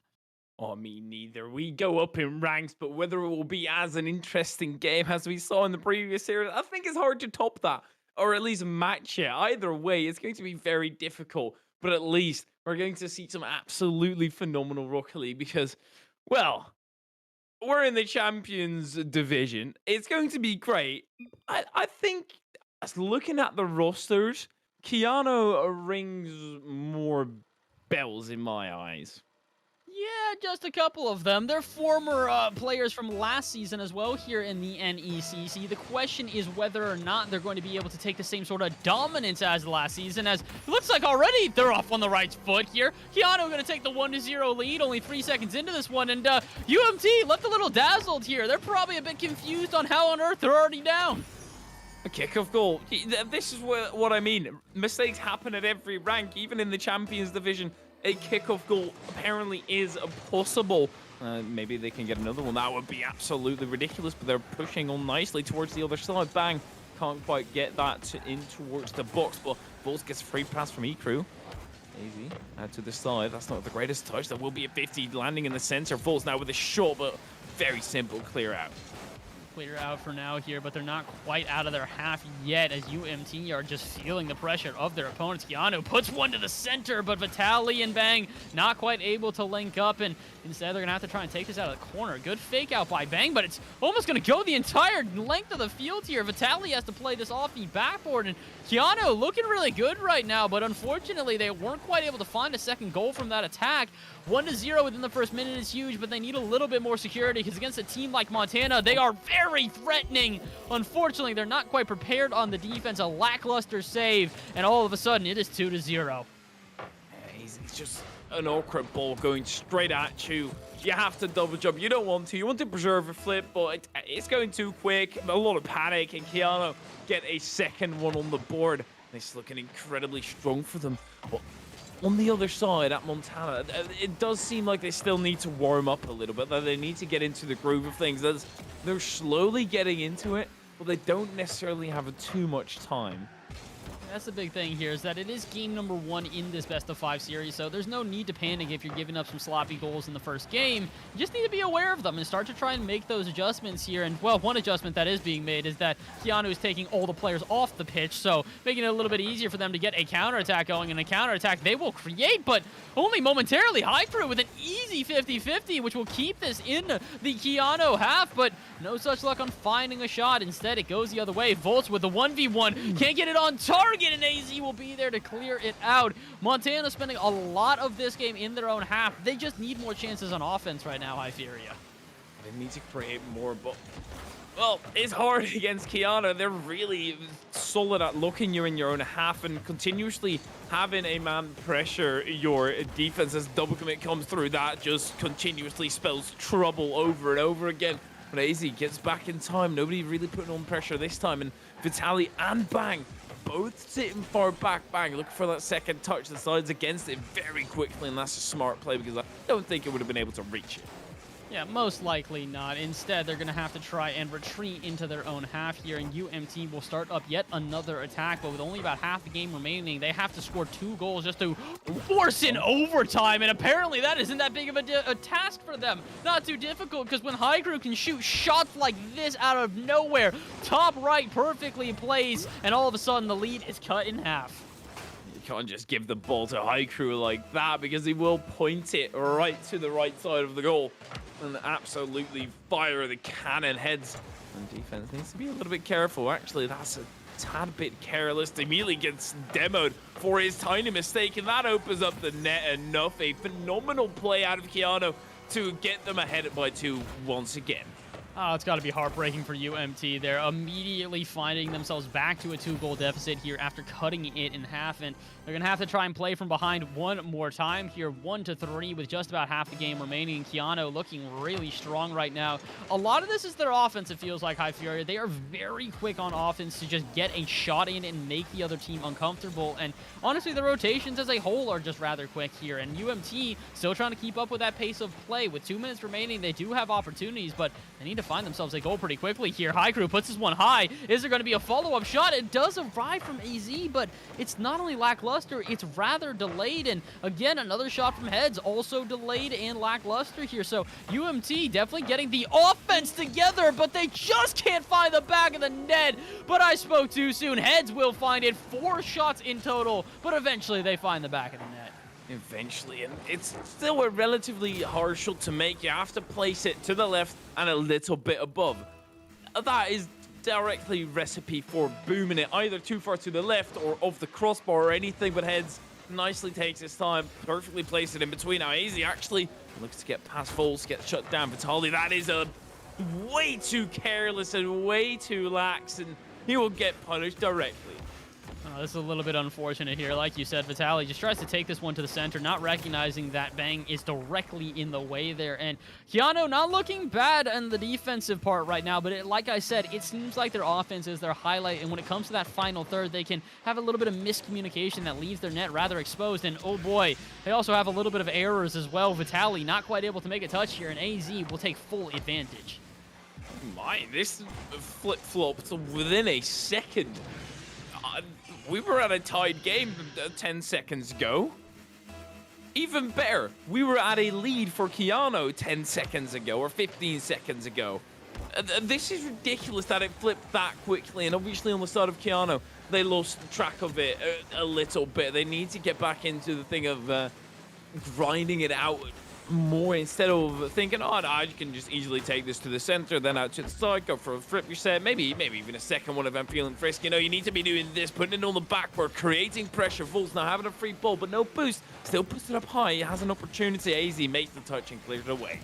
Clears it away, and now the question is whether or not UMT can find themselves one more for the road. Heads trying to redirect that one on target. It will not find the back of the net, but it will find AZ, and once again, Montana can play the slow, methodical pace of play and slowly boost starve, slowly make their opponents uncomfortable because, like we've said multiple times here, High Furia, this is one of these things where UMT are playing patiently, have a really good offense, and they're waiting for that weakness out of Keanu, because we've seen this before. Keanu have a great team, but unfortunately their defense is a little bit disorganized. They kind of get on top of each other, double commit in certain places, and it leaves them vulnerable. But all of that is in the past right now because with 30 seconds left, they are on offense instead and trying to sneak one in to force an overtime. Not quite able to do so, and now UMT take this the other way. 20 seconds left, and if they score one more, High Furia, that is by far the end of this ballgame.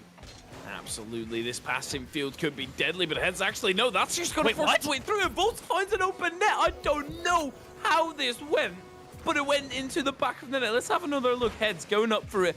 50 with Bang, who readjusts his car just enough. But 11 seconds, we have a tied game. I cannot believe that. Somehow, some way, Keanu are going to tie this one up here. I'm a little bit frazzled from that one as I just didn't expect it. And wait a minute, no way. They're not going to get another one here, right? High Crew going to hit this one out to the side and I think prevent that attack, but Volts is determined not to let it happen. AZ has to make a clear, and this might bounce. No, it's not going to. Overtime we go here. 4-4 ball game in game number 1. And High Furia, we were saying this going into this one. This was supposed to be a banger, and it has delivered so far.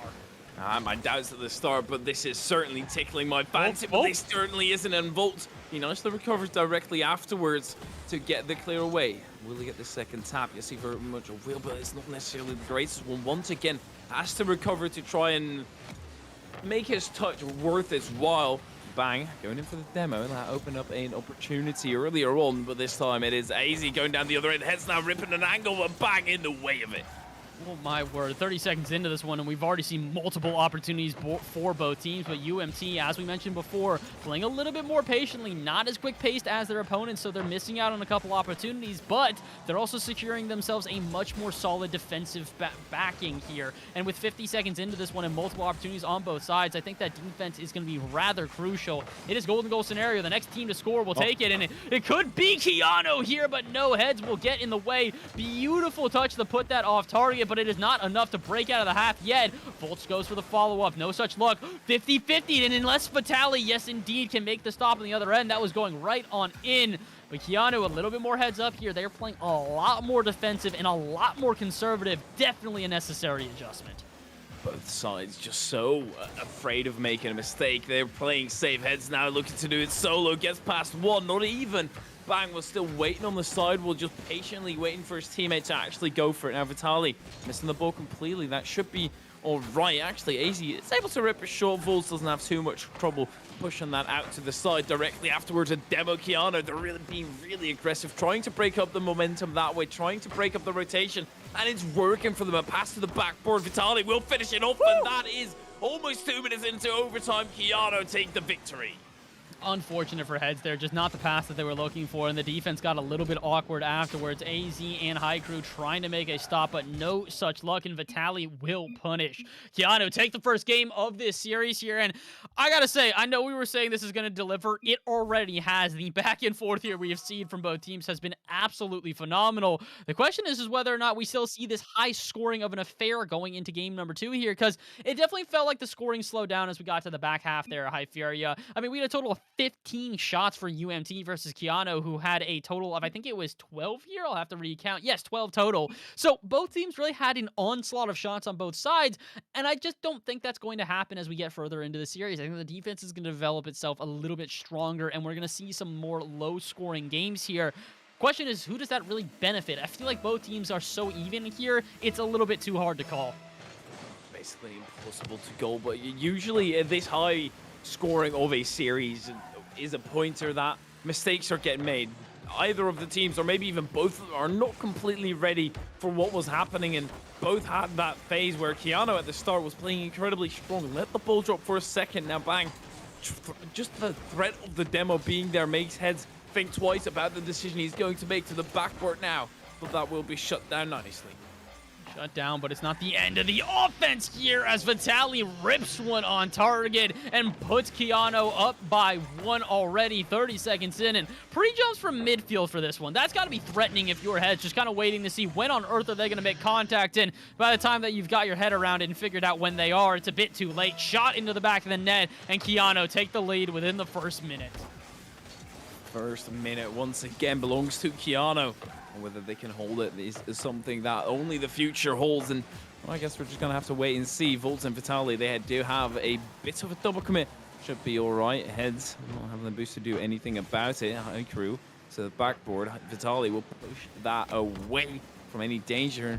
You just see, once again, that little phase unfolding of, hey, we're trying things out. We're trying to force mistakes, but it's just too... a little bit too lackluster to try and force the mistake. We see right here, AZ, it's a decent shot, but it's not going to make Volts worry and keep up at night, but this very much might close.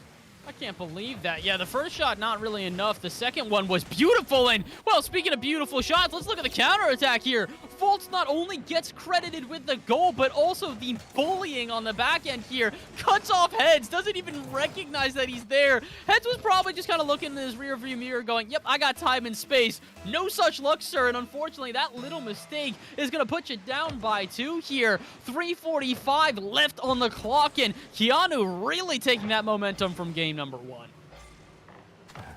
Ooh, momentum is the biggest thing in Rocket League. As soon as you have a proper momentum going, this is the sort of thing that it can bring you. Let's have another look at this. Volts, just a heavy touch Heads, and then once again, Volts, he attempts to clear it away, doesn't get his car in between, and it will be High Crew straight up forcing it through. Gives a little bit of momentum, and we're all of a sudden directly back into a phenomenal game.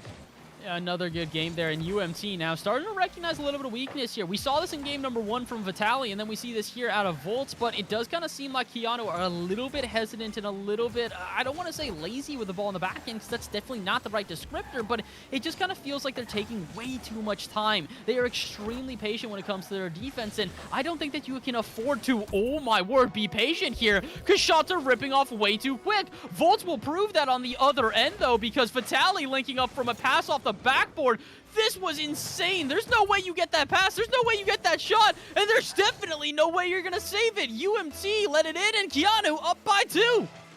This is just ridiculous. There's no way they find a way. It is ridiculous what these players are capable of. And now on the other end, Heads getting in the way of his teammate, but his teammate does not care about it. High Crew.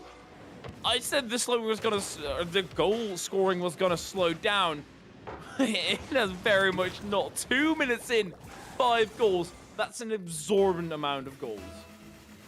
This is an insane amount of goals at this point. 2-3 with 3 minutes remaining. A little bit of, I don't want to say poetic justice there on the clock, but it's one of these things where it really just kind of feels like this game is set up to be, no matter what, a beautiful back and forth. We are ready for a heck of a series here, and unfortunately, though, for Montana, they need to win this one. Otherwise, their opponents will be on match point. And again, we see this every once in a while. You see a 3-0 sweep where it doesn't feel like a 3-0 sweep, where the other team really did fight the entire time. I gotta hope that doesn't happen here for UMT, because they are again down here in game number 2, but with half the game remaining, they have plenty of time to get themselves back into it. A tying goal, though, is going to be crucial, and getting some offense together just in general is going to be necessary, as Bang takes this one into their own half and plays rather patiently. Pass out of the center is not going to do much, and High Crew just has to try and contain this as the counterattack builds.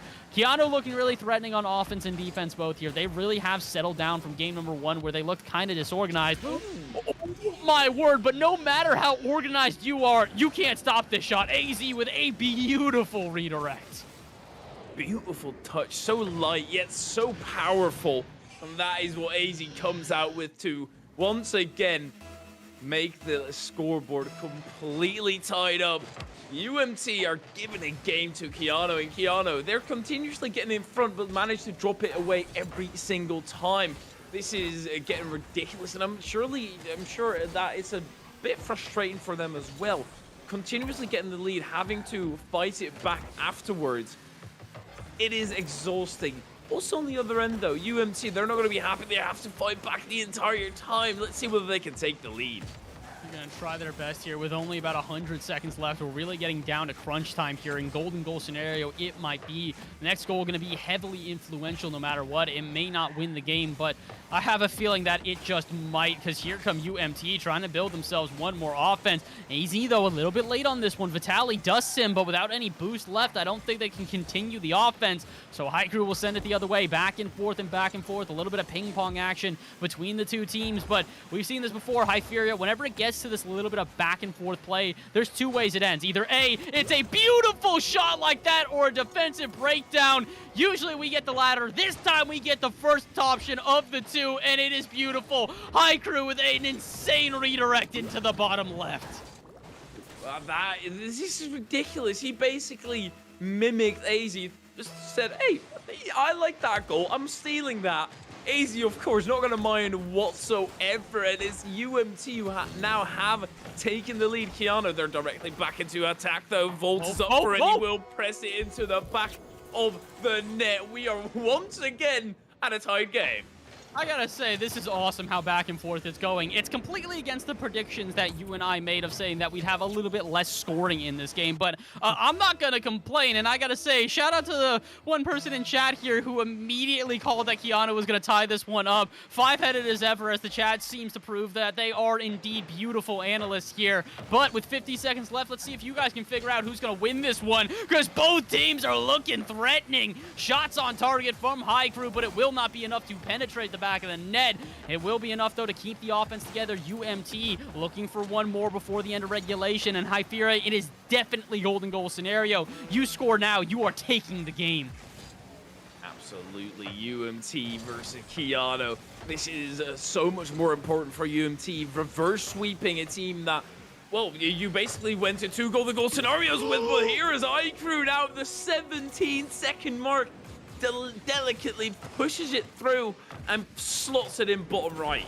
That is just unfortunate, and it's something you talked about in the last game, that hesitation. When you go for a play, you can't think twice, and Vitaly trying to figure out the best way to touch this one off the backboard, and no such touch ever arrives, So with 15 seconds left, it's up to Keanu to try and restart one more offense here. This will probably be their last attempt, and Vitaly knows it, so he's going to try and carry it by himself. But with zero boost in the tank, Heads. Oh, wait, I was going to say it's going to have a really easy touch here, but actually we've got players diving everywhere from Keanu, but it is not enough. UMT will tie this one up in the narrowest of fashions, but I fear this series is living up to every single expectation. Oof, well, ready once again. As it's been in the game, it is also now in the series, completely tied up. And Heads did a play at the end there that we didn't even realize what was happening until afterwards. At first, both of us were, Heads, what are you doing? Why are you not going for the ball? But he actually allowed Keanu to push it through, to keep it close to the backboard, because that's really all he could do. Heads was turned the right way. So he really, there was only one option, and Heads had it covered. Incredibly smart play to finish off the game. And we go to a game number 3. I just want to see the end of the series already. I'm so incredibly excited. Yeah, these are the type of situations where you and I get to be a little bit thankful that we are not the players on the pitch, because I know my stress levels are already through the roof at this point. If I'm freaking out, the players got to be freaking out as well. So this is a great back and forth here. Nothing but praise for the two teams as they battle it out on the pitch right now. The question is who comes out on top, because it still does seem about as even as ever. Early predictions here, I fear. You got any idea? Because I'm going to be honest, I have no prediction. I just want a good series, and I have no idea who might come out on top. I mean, since you've asked me, I can't really give the same kind of answer, but from the moment, from the initial 2 minutes that we were into the series, I thought Keanu was very dominating. I'll be very honest. At the start, I was, okay, this is going to be Keanu sweep. No worries whatsoever. They've got this. Turns out that was completely wrong, but I do still think that they have the capabilities to try and outpace the UMT on a regular basis, and that they'll be able to take it in the end. We're going to have to find out here. I wouldn't disagree. It definitely did seem like Keanu were a little bit stronger of a team, but unfortunately, I think their biggest weaknesses have been in the defense. Again, that's what came down as their downfall in the last game. That little bit of hesitation on the back end from Vitaly left the goal open, and they had to try and scramble to recover afterwards. So let's hope that they can maybe fix some of those communication errors on the back end, because if they do so, I think that they will thrive here in this game. But already in game number 3, we are seeing a little bit of a breakdown for both teams. The pace of play has dropped rather dramatically, because this is the first minute okay, no, please. All right, never mind. I was going to say it's the first minute where we don't get a goal. Technically still correct, but only 8 seconds afterwards, first goal for Keanu. And courtesy 8 seconds, it was past it. It gave you a little bit of wiggle room to really make your statement actually true. And then they do end up scoring, of course. What else would you expect from this series? Except that they completely don't listen to what we think of the game, and they just play their own game completely. I absolutely love it. I always love a surprise, and well, this is a little bit of a surprise as well. AZ double commit with Heads, still making it work, getting a shot off. Vitaly nicely clears it away. All the way out here, and the question is whether or not they can find an offense from it. They're even going to find a shot. Double commitment from Vitaly and bang, but it does not come back to bite them as they keep the pressure up, and now can they actually find a second goal from it? No such luck. Heads will instead take this one the other way, and oh my word, they get a flick from the bang save there. Just caught it perfectly on top of the car and tried to extend the play, but no such luck. Instead, it's Keanu going the other way here, and both teams taking turns on each other's end, and we mentioned this before. I think I got cut off last time because someone scored a goal. They almost did it again here, but usually in this back and forth type of play, it's one of two things. Either a defensive error that leaves the net open, or it's a fantastic goal. Last time it was a blazing redirect. This time, I hate to say it, but Volts, this is a little bit unfortunate, brother. You need a touch there, otherwise AZ will punish. It was smartly played by UMT. 2 touches in a row that didn't go anywhere, or at least according to Keanu, it didn't go anywhere because it was off target all along. That was their plan. They had a third man right up there to afterwards take the shot. UMT, they keep on being incredibly heads up with their plays. Now an infield pass, just a little bit too close towards Volt, but Haikru is keeping it close within the attack. Volt first 2 on this time, though. But Haiku, you see him sitting far back on the backboard already, directly booming it towards them again. I like that UMT is still going for these redirects as well. AZ does not make contact there, but the ambition we're seeing out of the team in blue right now is absolutely fantastic. And, oh my word, it's helping them keep up this offensive pressure. The shot is just a little bit off target, but as they retreat back into their own half, they should have plenty of time and space to recover.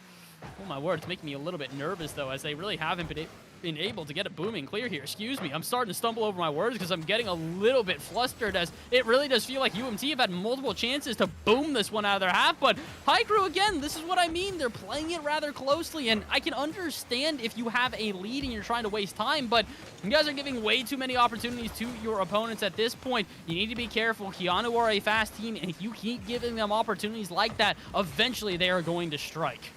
It very much reminds me of the last series, this series does, where Keanu, I think they can be the quicker side, they can be the stronger side, but they're just struggling to connect on that level to really make it work. Whereas UMT, they seem perfectly connected. We see Haiku backing down, heads already underneath it. The communication looking incredibly solid on UMT, and that's what's bringing this to such a close game. Heads shot from distance, Vitaly way to the side, and gets a pinch as well, and right into the hands of Falls. Falls back to Vitaly, but Vitaly will meet his opponent in the air, and he will block the shot.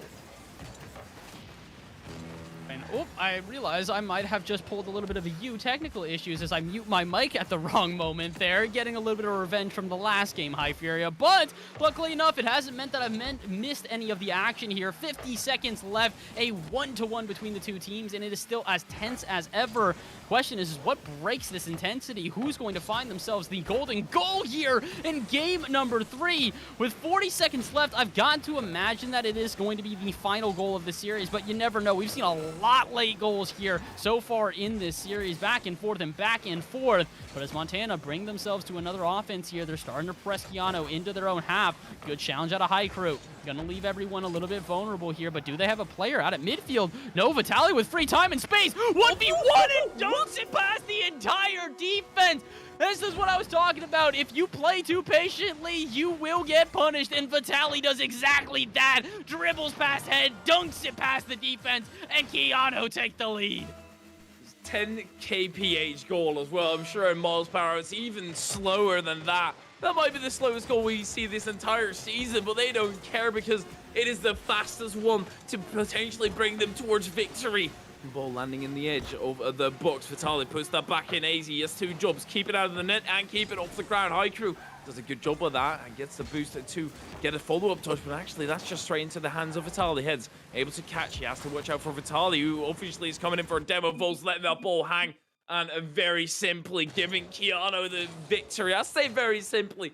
That's a lie. That was not simple whatsoever. Vitaly had to do it basically by himself at the end there. 10 seconds is what he had, and 10 seconds is all that he needed.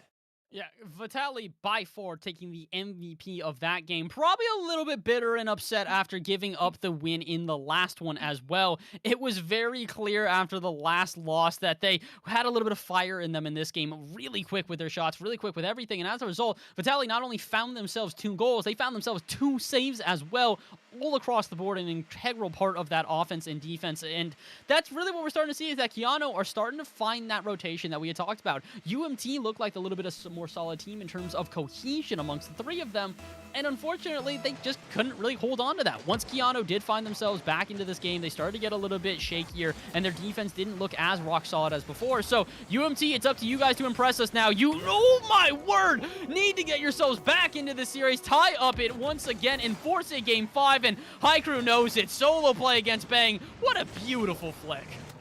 Such a great spot of having this time. Haiku gets past 1 after a little bit of a failed 50 out of Volts, and that's also a problem with Keanu because they're all strong individually. When something goes wrong, they don't prepare for it whatsoever. They don't have each other's backs really, and it's a very sensitive line that you're walking. It's a very fine line that you're driving on as soon as you are going to drive it off. Oh my word, catching your teammates' mistakes and also being in the correct position. It is incredibly tough, but you do have to make it work. As I don't know what just happened there, but I'm still absolutely mind blown out of it.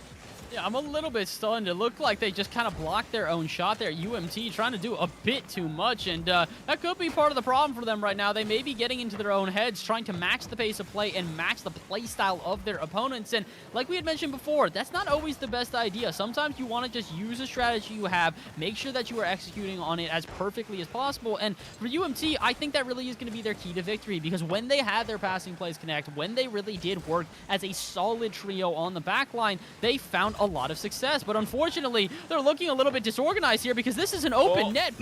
Easily going to put that one through, and this all started from that initial double commit here. You can see this. Heads gets bumped out, so AZ and High Crew go for it, and, well, there's no one there afterwards. Heads desperate to make a save, but just cannot quite. Do you know the game Rush Hour? Yes. That situation very much felt like that game where you have to move a bunch of cars to inevitably, or at the end, get towards your goal. There were a lot of cars flying towards each end. But now, it's only High Crew attempting to get it into the back of the net. Vitaly taking it to the skies early on. High Crew, he tapped the brakes very quickly there, almost still too late. Volt still has control, gets it past AZ in the center. Vitaly free shot, he won't miss that. If he can score 10 seconds, all the pressure on his shoulders, he certainly can at this point. Again, I feel like at some point we're going to sound like a broken record here. You give Vitaly space, he's going to score. There is no two ways about it. Free airspace there comes through like an absolute airplane and just slams that one home. 1-2 here with just about 3.5 minutes remaining, and UMT are going to have to try and fight from behind, because as we mentioned before, it is match point for Keanu. If UMT lose this one, as the end of their series, and unfortunately, it would not be the greatest way to start off the season. This is the first game in the NECC for both of these teams. Keanu would love to start off in a 3-1 victory, and UMT similarly would love to try and find the come from behind victory and force a game number 5 and win it all.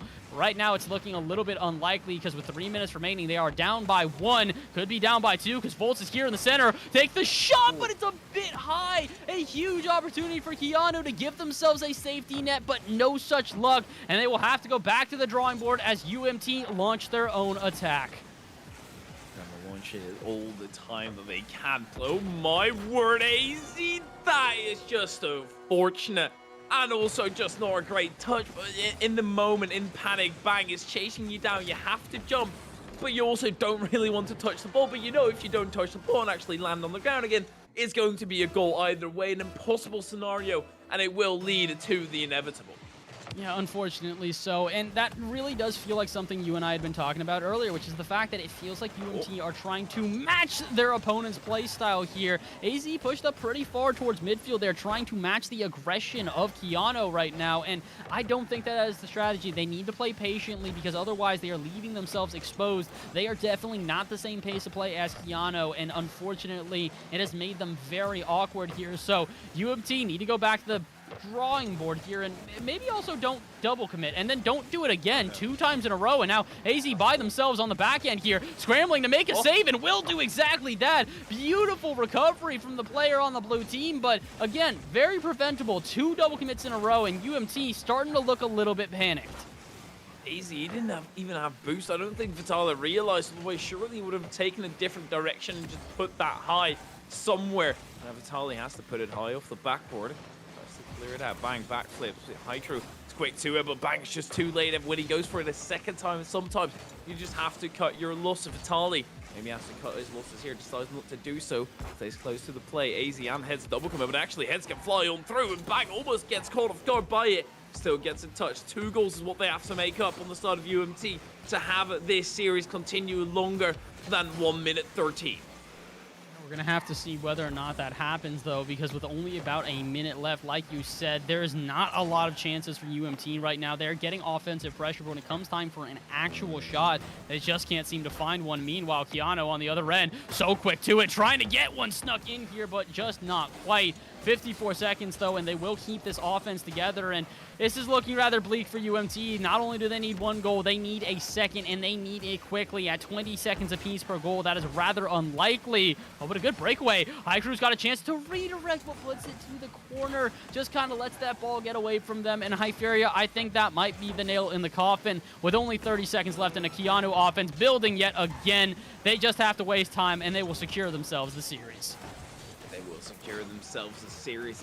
And UMT, what was so incredibly strong about them, or at least they found the weakness of Keanu in putting on the pressure, really making them work on the rotation, because that's their weakest point. They're three great individual players, but at least in this series, they did not work together that great. And as soon as UMC lost that pressure, they also lost grip of the series, and well, they will lose it in a 3-1 fashion, just like this game.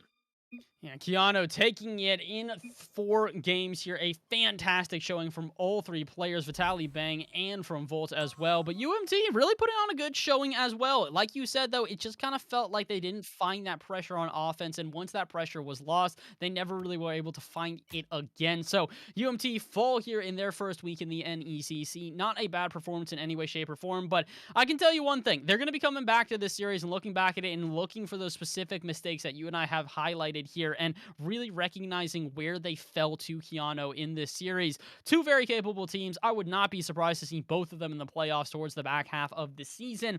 But we're going to have to find out. That is our second series between you and I. I believe that is the 6th series of the day. We've got one more left here, folks. We are almost out of the NECC Rocket League, but we have to deliver at least one more banger before we do that. We're going to move back into the Navigators Conference for our 7th match. It's going to be CSUDH, California State University Dominguez Hills versus George Fox University Gold. It's going to be a banger. It's going to be an incredible one, and it's going to be right in a second. We're going to take a quick little break, but when we return, our 7th match of the day. Don't go anywhere. We will be right back.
Hello, everybody, and welcome to the NECC Rocket League Week number 2, the final matchup of the night. Once again, my name is Bass in the Past, but with a different face in the booth here, a familiar one at that. Welcome, Foof, to the booth, my friend. How are you doing on this fine evening?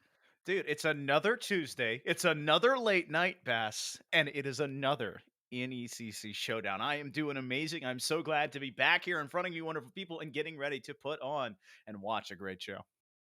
I am very excited here because we go to the Navigators Division Cyan Conference for CSUDH Gold versus George Fox Gold. Two gold teams going against each other. You know, kind of cool to see that one here. Definitely. But both teams also come into this one hoping to try and find themselves a little momentum. Both starting off on, unfortunately, the wrong foot here at 0-1. CSUDH taking a loss to UBC White in the first week. And then we have George Fox Gold, who took a loss to New Mexico Tech, the team we had just seen on screen a little while ago here. Both teams doing really well so far. This is going to be an interesting one. We're going to have to see if they can recover in this week, though, because game is underway. Best of 5. Let's see what they've got, Foof. Well, a quick shot here coming from Dizzy, and it's a dizzying start if you're GFU, because that is breakneck pace. Well, that was a little bit surprising. George Fox, unfortunately, a little bit, I would say, surprised by that one as well. 5 seconds into this one, and we already have the 1-0 start. I was not expecting this. I'll be honest, Foof. There's a lot of times you can kind of go into a series and think that maybe one of the two teams is going to take an advantage. Yeah, 5 seconds in, 1 goal. Not what I was expecting, to put it simply. Well, this is something that we saw that last series you were a part of. You got to call it a bit when I was watching it on the other monitor. Is such quick starts from these offenses. So maybe these teams are a little bit inspired here. And now not stumbling out of the starting blocks is DH. But now GFU, they need to find an answer here, Bass, and find it quickly. They're going to have to see if they can do exactly that, because 30 seconds into it, it's just a little bit of a back and forth so far. George Fox almost able to sneak one in, though, just barely off target with that. Now they're going to have to retreat, because here comes the counterattack. CSUDH looking to get something started here. Big Fat Sumo puts one to the center. Is there a follow-up? 3D Hizzy gets there, but Grandpa Piggy will make the save for now. And again, end-to-end action here, Footh. Both teams taking their shots. Well, trying to trade possessions is sometimes really faithful because you start to really see what they want to do in transitions. Fight to find those stronger and weaker parts in the rotations. But now Poncho caught in his own end. He's going to collect the boost, and not a favorable touch. Pancakes with enough of a 50 to deter that one. B-Ball Rascal on top of it, but can't find it. So now Dizzy in a one-on-one. He beats one, but forgot the ball. That's the most important part. Just a little bit unfortunate there, but luckily enough, we're going to still stay at this 0-0 score line. Maybe George Fox, though, can find something from this little bit of awkward defense. 3D Hizzy just trying to keep this out. Poncho has to make the save, and will do exactly that. CSUDH just holding on the back line right now. The question is can they turn this into a potent attack on the other end? No such luck, and as B-Ball Rascal finds a ton of free space, this is a huge opportunity, but no follow-up on that. I think they were assuming a pass move, but apparently that was not communicated effectively enough, and George Fox gonna get rid of a huge opportunity. I'm just gobsmacked right now, Bass. I don't think I can put it. He's got a flip reset for Sumo, but you know what? I've rarely seen a team just kind of turn away a goal-scoring opportunity. Like, nah, we'll earn that next one. But now Pancakes in a one-on-one. Poncho denying that one. So live and let live. Right now, CSUDH living dangerously, but still have a 1-goal lead. Just barely holding on for right now, as the defense does look a little bit shaky. A good pinch going the other way, though. Almost puts itself on target, but Grandpa Piggy with enough of a touch to put that one off and to the side. But with only about half the game remaining here, it's still up to George Fox to find themselves the first goal of the series. And oh boy, it's looking a little bit chaotic here. Grandpa Piggy and Pancakes both going for that one. Neither one really able to make a clean touch, so 3D Hizzy will just keep this in center from a nice aerial. But again, this is what we've seen. CSUDH trying to lock their opponents into their half and just keeping this defense uncomfortable. With 2 minutes remaining, this is definitely a good strategy. The question is can they hold on to this midfield presence? 2 players dive. That has left the defense exposed. Can we see a quick counterattack? No, George Fox decided to take it into their own half, and I can understand why, but it feels like they're a little bit too hesitant right now, Foof.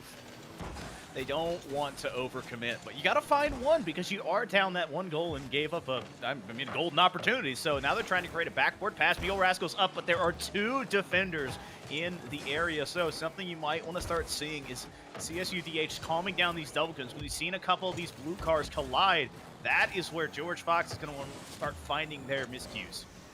They're going to have to try here because with about a minute 20 left, they need to capitalize on some sort of defensive breakdown here. That's usually how it goes in a stalemate like this. You either see a spectacular goal out of nowhere, or you see a little bit of a defensive error that leaves the back end open and the other team capitalizes. The question is, can George Fox find one of those opportunities before the end of regulation and force an overtime here? They're trying to just force a shot on in total right now. 5 total shots throughout the game, but all of those pretty much came within the first 2 minutes. No real shot to show from that offense. And now, here goes CSUDH. I think they're going to start up their own offense going the other way, but Pancake's actually going to cut that off. Big Fat Sumo not able to get there, and it's Poncho by themselves on the back end. Awkward defense, but a great save. Can there be a follow-up, though? No such luck, and Piggy will put in the equalizer.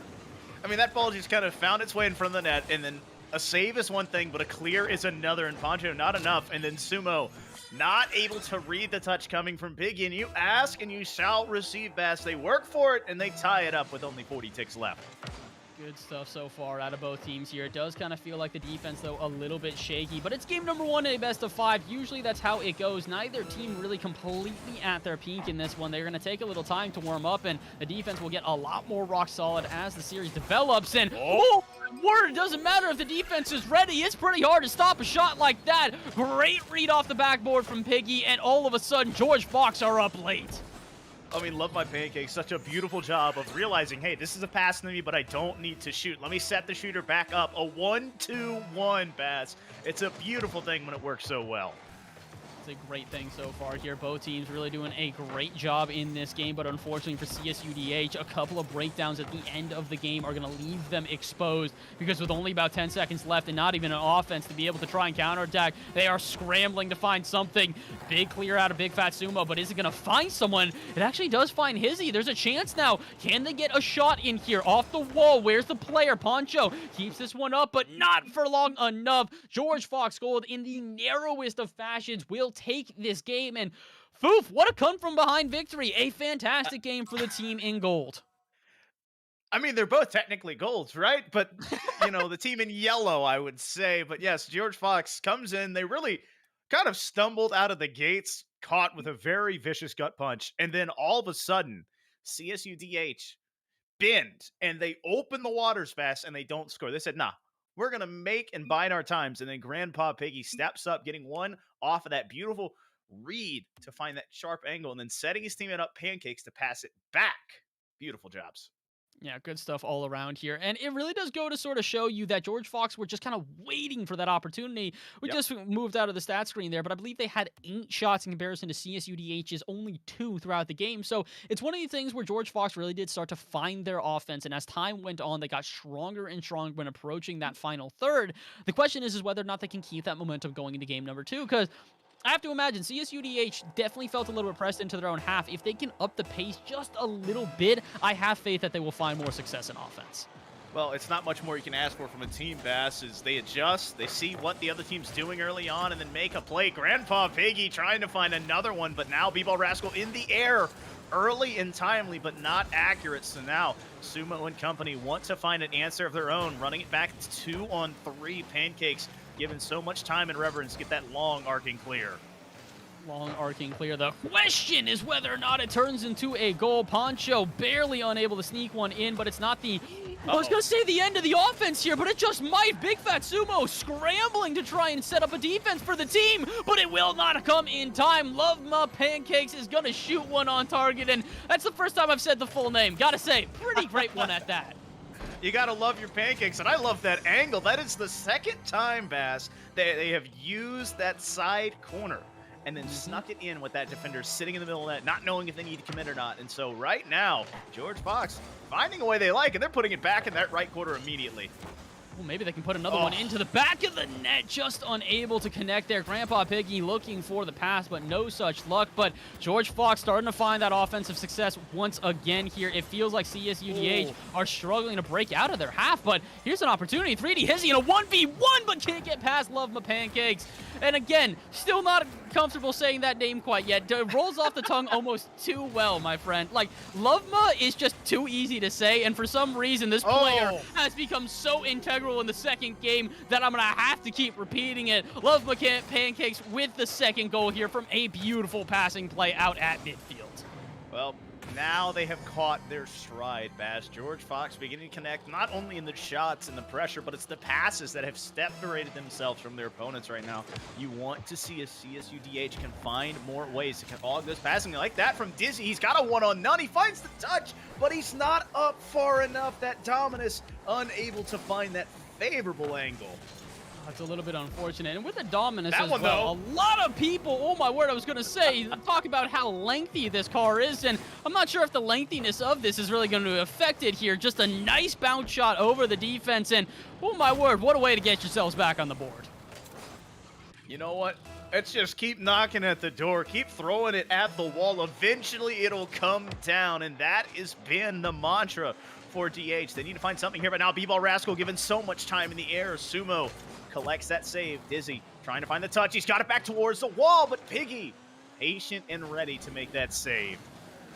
Phenomenal save on the line there, and now with about 3 minutes remaining, it's looking like those type of saves are going to become integral to winning this one. George Fox really starting to feel the pressure of their opponents as the offense is beginning to build. CSUDH are not going to back down by any stretch of the imagination. Oh, but they are going to need to be careful. Double commits on defense are going to leave them exposed, and now B-Ball Rascal can shoot one into the top right, and Foof, we saw this play developing from about a mile away.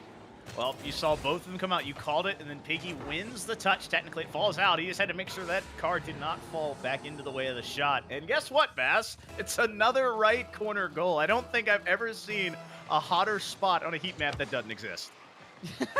Just a little bit here, and with about 3 minutes remaining, the question is, can they keep pouring shots into that part of the goal here? First, they'll actually need to get themselves an offense, because here comes CSUDH on the other end. Big Fat Sumo trying to continue in, but Love My Pancake's going to send this one the other way, and this could be an opportunity. Grandpa Piggy puts it into the backboard. Is anyone there? B-Ball Rascal only able to keep it in the half, but this is half the strategy here for George Fox at this point. They love suppressing their opponents, just keeping this pressure on, slowly draining their boost until eventually they find a good opportunity. See, a lot of people don't think Rocket League is a resource managing game, but it really is. It's spacing, positioning, and boost. One of the most important things, Bast. Boost over ball is the true mantra of all solo queue players in the world, but that is not a way you'll find NECC victories. Ponchos and company once again hemmed in. They need to find those small pads and get a clear. Either find a pass to a clear or find that long ball, because they are still hemmed in. It is just a full-on siege at this corner. Oh my word, and all of a sudden CSUDH really starting to feel the pressure of said siege. A triple commitment in the corner is going to leave them exposed, and with literally zero boost in the tank, Poncho can't do much to clear this one out. Piggy can't get the touch though, and 3D Hizzy, the one player with a ton of boost on the back end, is just scrambling to try and keep this one out, and I think they might have just begun to not do it. I thought Sumo would connect, but instead it's Grandpa Piggy who will continue this offensive pressure. Shot on target. Is anyone there? It wasn't actually on target, off the post and out. And I thought George Fox would find themselves a fourth goal, but to be honest, with only about 80 seconds left, they don't need any more goals. They just need to hold on. Well, they don't want to hold on. They're not playing to not lose. They are playing to win. They're going for these shots. They want to find extenders and enders right now. B-Ball Rascal, that is the setup. Piggy puts it back high, but no touch coming through as Pancakes finds another one. The streak is alive. Another pass from Piggy, another goal. One more time here, George Fox just continue with this onslaught of offensive pressure here. 8 total shots in comparison to the 5 from CSUDH. They're currently shooting 50% across the board, Foof. That is an impressive stat line, to put it simply. And another really impressive one is I got to give a shout out to Grandpa Biggie here. Has been integral to literally every single goal. 4 assists on 4 goals. Quite literally getting involved in, oh my word, every single offense that they have. Not quite able to there. And, you know, that's why they didn't score the goal there. The pass didn't connect because it wasn't involving Grandpa Piggy. That was on the wrong side of the field, man. They go to the right every time. Like, I have rarely seen a team that is truly just pen and paper, black and white. We're going to put it onto the right. We're going to throw it off the backboard, and we're going to score. Stop us. Because when they get to the left, watch, they're going to push it back to the right. Like, this is insane. Ooh, Grandpa Piggy actually does get the 50-50, gets it to the right side, and no way, Guess where it Bebo is? Rascal can't put the shot on target. You 100% called every single part of that play. The only part we did not predict was the unfortunate inaccuracy on the shot. But inaccuracy or not, it's not going to make a difference on the overall. Oh my, What a outcome of save! this game. 3D Hizzy with a phenomenal save, which may be able to boost the confidence, but it won't save the game overall. 4-1, George Fox will take the victory here in game number 2, putting themselves on series point. And Foof, this is an impressive team from George Fox, but it still does feel like there's absolutely chances for CSUDH. They just need to get some better clears here. It feels like they're getting pushed into their own half, losing their amount of boost, and then all of a sudden they just scramble on defense. Well, we asked for some clears. We asked for some time to get space. They're really tight in their rotations, and they're not doing a good job of controlling the ball in their corners. If they can find the pass either off of the teammate or off of an opponent to set up a clear, that is how you get it past these suffocating defenses. Because when you wait so long, Bass, it's so hard to get it out. Yeah, that's the biggest thing, is that there's a lot of patience on the back end, which I don't think they can afford to do right now. It feels like George Fox are just a little bit quicker than them right now, and that little difference really can be, well, the difference maker in a game like this. So we're going to have to see whether or not CSUDH can make the necessary adjustments on the back end. It feels like their offense still has enough potency. They can stay in this one. They just need a little bit tighter of a deeper third. Do you think that we get to see the series continue here? Foof, I'm interested in your thoughts. I have faith CSUDH can do this, but if they do not make the adjustments, this may just be a 3-0 sweep. Well, we know that George Fox Gold went the distance of all 5 games last week and could not survive that onslaught from New Mexico Tech. They aren't looking to try and go 5 here. They want to try and tap this team out. It's now, guess where it is, Fast? I can't finish off of the right backboard. To a shot off of Grandpa Piggy. At least the shot went into the top left here. This one's not going to necessarily be the right. So I'll take it, but it doesn't really matter. Either way, the offense continues to succeed here for George Fox Gold. They are looking dominant when it comes to that final third. It really does seem like CSUDH don't have much of an answer when it comes to that back line.